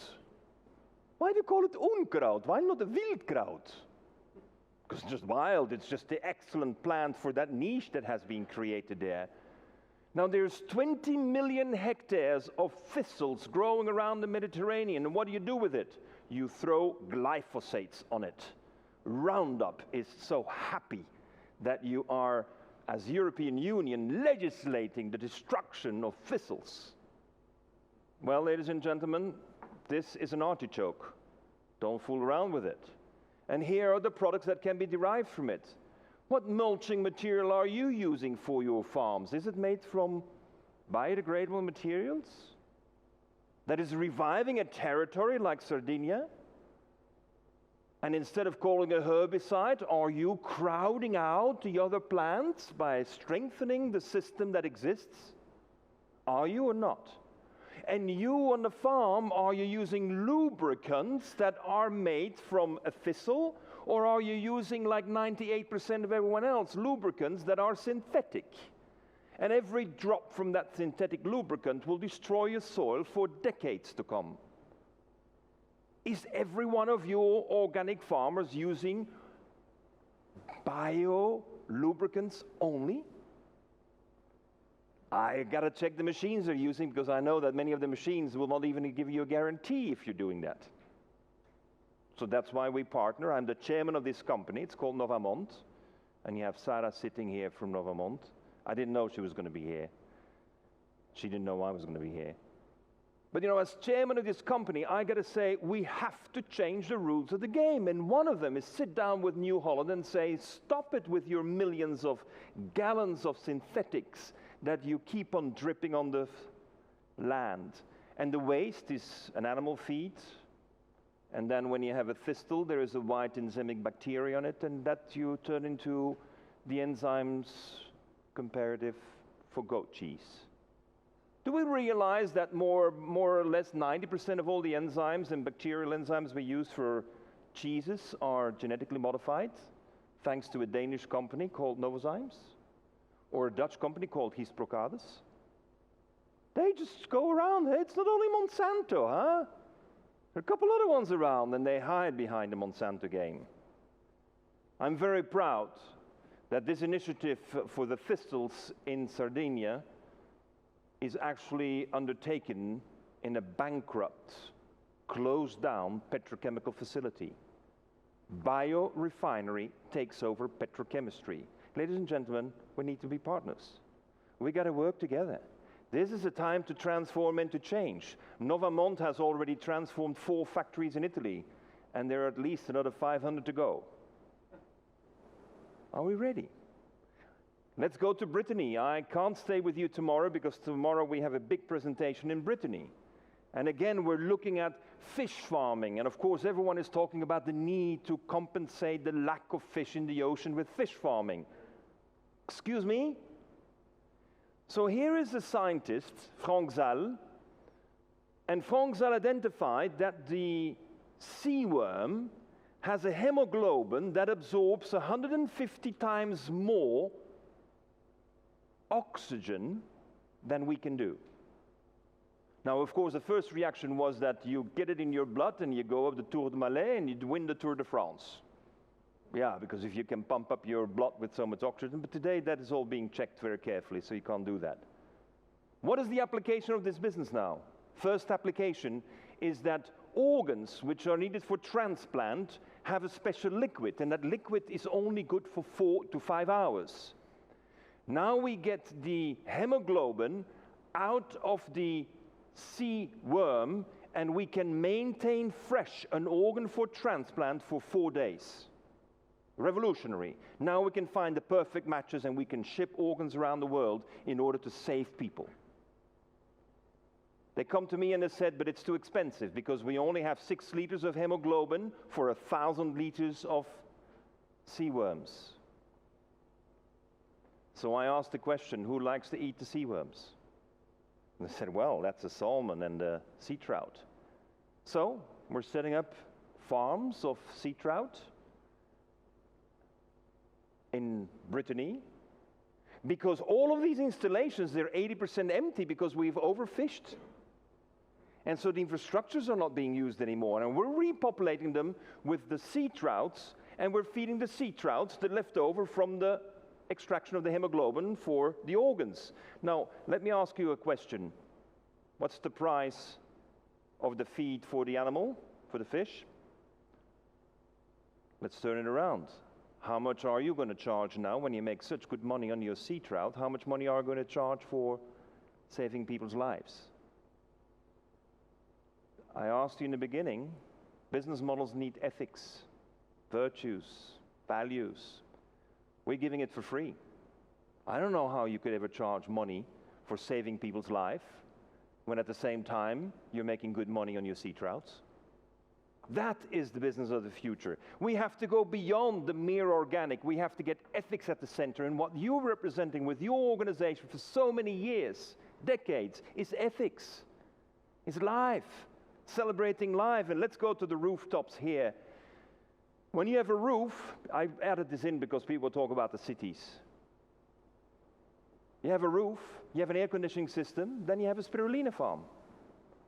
We're planning with Leclerc, Hypermarché Leclerc, we're planning to do 100 spirulina farms in France because they have everything.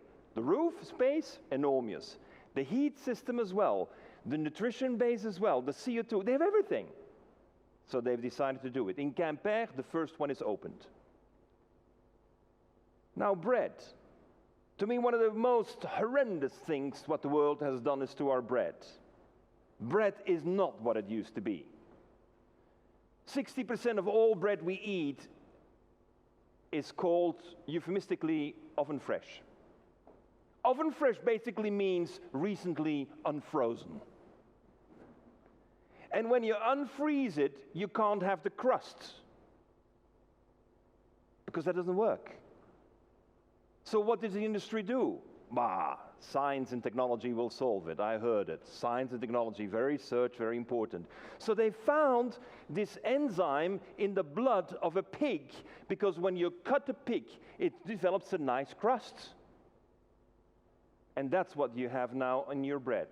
Did you know that when you're eating oven fresh bread that's nice and crispy, it's thanks to the blood of a pig? And it's certainly not halal, huh? Do we know this? No, we don't know this. Why is this not known? Because it's a trade secret, ladies and gentlemen. This is how our industry works today. Totally no ethics and no value. So what are we doing?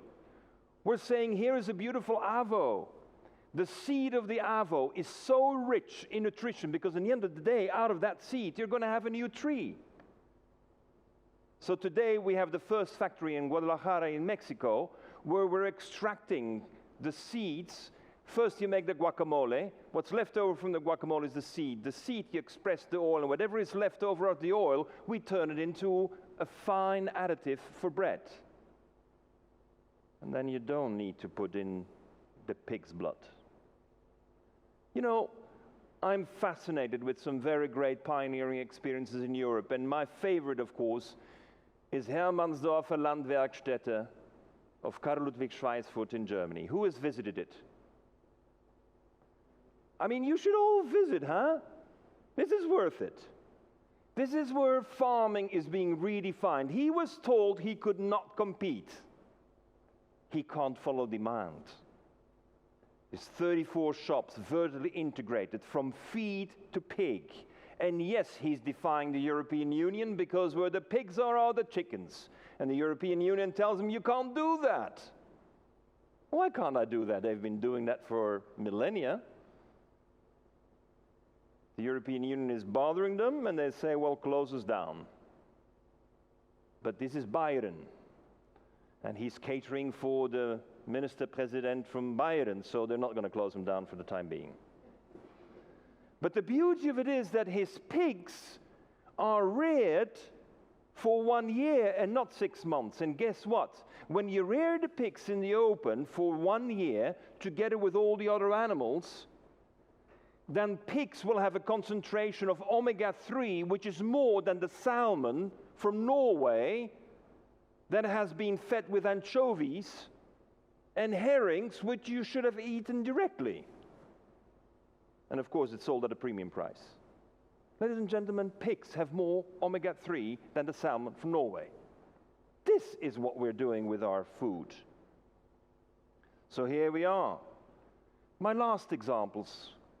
And I'm sorry I was listening to you this afternoon and I was adding example after example because I thought, oh my God, I got to talk about this. I've got 200 projects. If you want 200 projects, then we need till tomorrow morning, 6 o'clock. But I know food is waiting. Coffee. Coffee has been a favorite thing of us, but you know what we've forgotten is that when we drink a cup of coffee, we're only ingesting in our body 0.2%. I mean, it's the most wasteful consumption behavior we have in the world. Well, no, it's only beaten by tea drinkers. Tea drinkers only use 0.1%. And they throw away the leaves. It's amazing. So again, my daughter is teaching that, and that works very well. But you know, by the way, I didn't tell you that she's doing 500 times more in revenue than you can get from the coffee, because she grows mushrooms on the coffee waste. Have you heard this before? 500 times more? I mean, usually we're trying to do 10% more, 20% more, with a good GMO, 30% more. 500? Never heard of. It's a matter of material efficiency. And why don't we do this? So we have created this complete chain for coffee. And the first one is, of course, you drink the coffee, then you eat the mushroom. The waste of the coffee is rich in amino acids, excellent feed for the chickens. You don't have chickens, give it to your dog.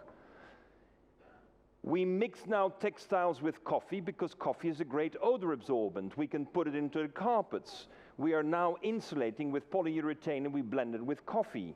And now we even put it into paint. Have you ever heard of coffee put in paint?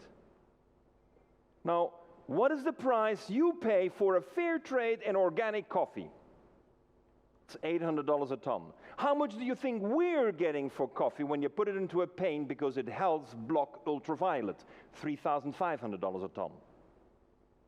Ladies and gentlemen, this is the kind of transformation of farming we need. And it's only the beginning. Because I am out to disrupt those exploiters of the farmers who have done so bad and pretended to have been so good. I'm not politically correct saying all these things. But someone has to be saying it. It's not only Trump who has the right to say things. So here is the exploitation of the farmer. Green beans, price 1. Roasted beans, times 4. Who gives you the privilege of charging 4 times more because you just roasted it? That's all you did, huh? Nothing more than roasting and you charge times 4. We said no more. So now we have a new little machine that roasts, grinds, and brews. It's made by Bonaverde in Berlin. The first 10,000 machines have been delivered. We're buying from the farmers at the same price as the roasted beans. We paid the farmer times 4, $2,400 a ton. That's transformative.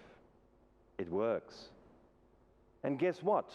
We have a little app. You see the little thing in the front there. You have a little app and you know where you got the coffee from. You see it on your cell phone, on your smartphone. You see the picture of the farm, you see the picture of the farmer, and you start to build up a relationship. And before you know it, you're going to visit the farm. This is ecotourism with a bit of emotions. We build this up in Sao Tome e Principe. 2 little islands. Portuguese islands, ex-Portuguese islands. First they do the mushrooms, that is 500 times more. Then we paying The roasted bean price, that's times 4. Ladies and gentlemen, we have the potential to transform society when you generate 2,000 times more value. And it's right before us. It's the air in the glass we didn't see. We do the same with orange peels, which of course are converted into detergents. You add a bit of vinegar, it becomes a toilet cleaner. The coffee model, we have now 5,000 companies. The peel model, we now have 400 companies. We think we should have 1 million. Now guess what? If you have organic coffee, you have an organic mushroom. If you have an organic peel, you have an organic detergent. Even better, if you have organic coffee and organic citrus peels, your productivity rises by 30 to 40%. Oh, we thought organics was not so productive. Who told you? Of course, if you measure it according to the measures of traditional agriculture, you're not as productive.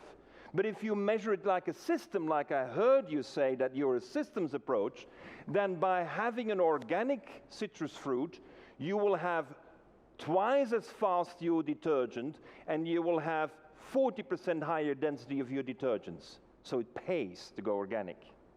Actually, you make more money. Last example. Farming of the land and farming of the sea. Yes, we're going to be farming the sea, ladies and gentlemen. 3D farming, I call it. The sea has a space that is just so much bigger. Farming has gone 2D. Everything needs to be short and close to the land. Why? Oh yeah, we'll genetically modify the straw so you don't have straw anymore. Why? I mean, what have we been doing to our food? And so therefore what we said is that since gravity doesn't apply in the sea, let's go to the sea. My goal is nothing less than outcompete soy. I'm sick and tired of the debate of soy. Soy is destructive. We know it. Everyone knows it. And still, it's the traded commodity in the world because it's supposed to be productive. Productive when you have a hectare of sea space and you go 3 meters deep, which means 3D, then you produce 1,000 tons of biomass per hectare per year. Soy is 30 times less. Europe is not interested, as usual. So I don't work in Europe on this. We do it in Argentina. In Argentina, we have the first 4,000 square kilometers of platforms to outcompete soy. Why? Because with 1,000 tons annually, we're able to produce 4,200 cubic meters of gas, and the waste of the gas is a fertilizer. Ladies and gentlemen, we desperately need more phosphorus on our soils. We desperately need to recover that. And we get it from where? From the seaweeds. We don't have the time for all the scientific analysis, I tell my scientist friends. So that's why we just go to Norsk Veritas and say, certify the results. Just like you are paying. Basically, ladies and gentlemen, to conclude, organic farming is not farming anymore. It's the fertilizers, the animal feeds, it's the food products, it's the cosmetics, it's the pharmaceutical, it's the energy. But we have to find new ways to generate opportunities. We have to scan for the opportunities. Don't fight with those European bureaucrats. You're going to fight yourself to death. You've got to focus on getting things done on the ground. If we only teach children what we know, they will never do better than we have ever been able to do. Yes, everyone is welcome. Chickens that are male and female are both welcome. Most of the farms today, only the males are welcome when it's for meat, and the females are only welcome when it's eggs. The other ones get shredded to death. I don't get it. So I teach the kids. Now, interesting enough, the European Union, I have no country that teaches my children stories, but I'm very happy to inform you that the Chinese government has decided that every school in China will receive every fable that I write. And I've written 104 fables, and I have a contract for 365. We need to change the way we think, and that starts by inspiring children. IFOAM, you will have a future when you talk to kids, not when you talk to these politicians. I'm sorry. I've given up on talking to them, and now they're talking to me. They want us because we got concrete results. Last words. La madurez consiste en realizar los sueños. You reach maturity in life when you reach your dreams. No, ladies and gentlemen, that's the old story. The new story is that maturity in life is achieved when you go beyond your dreams. Thank you. Fantastic. Gunter Pauli, what a fantastic talk. Absolutely brilliant. No questions. No.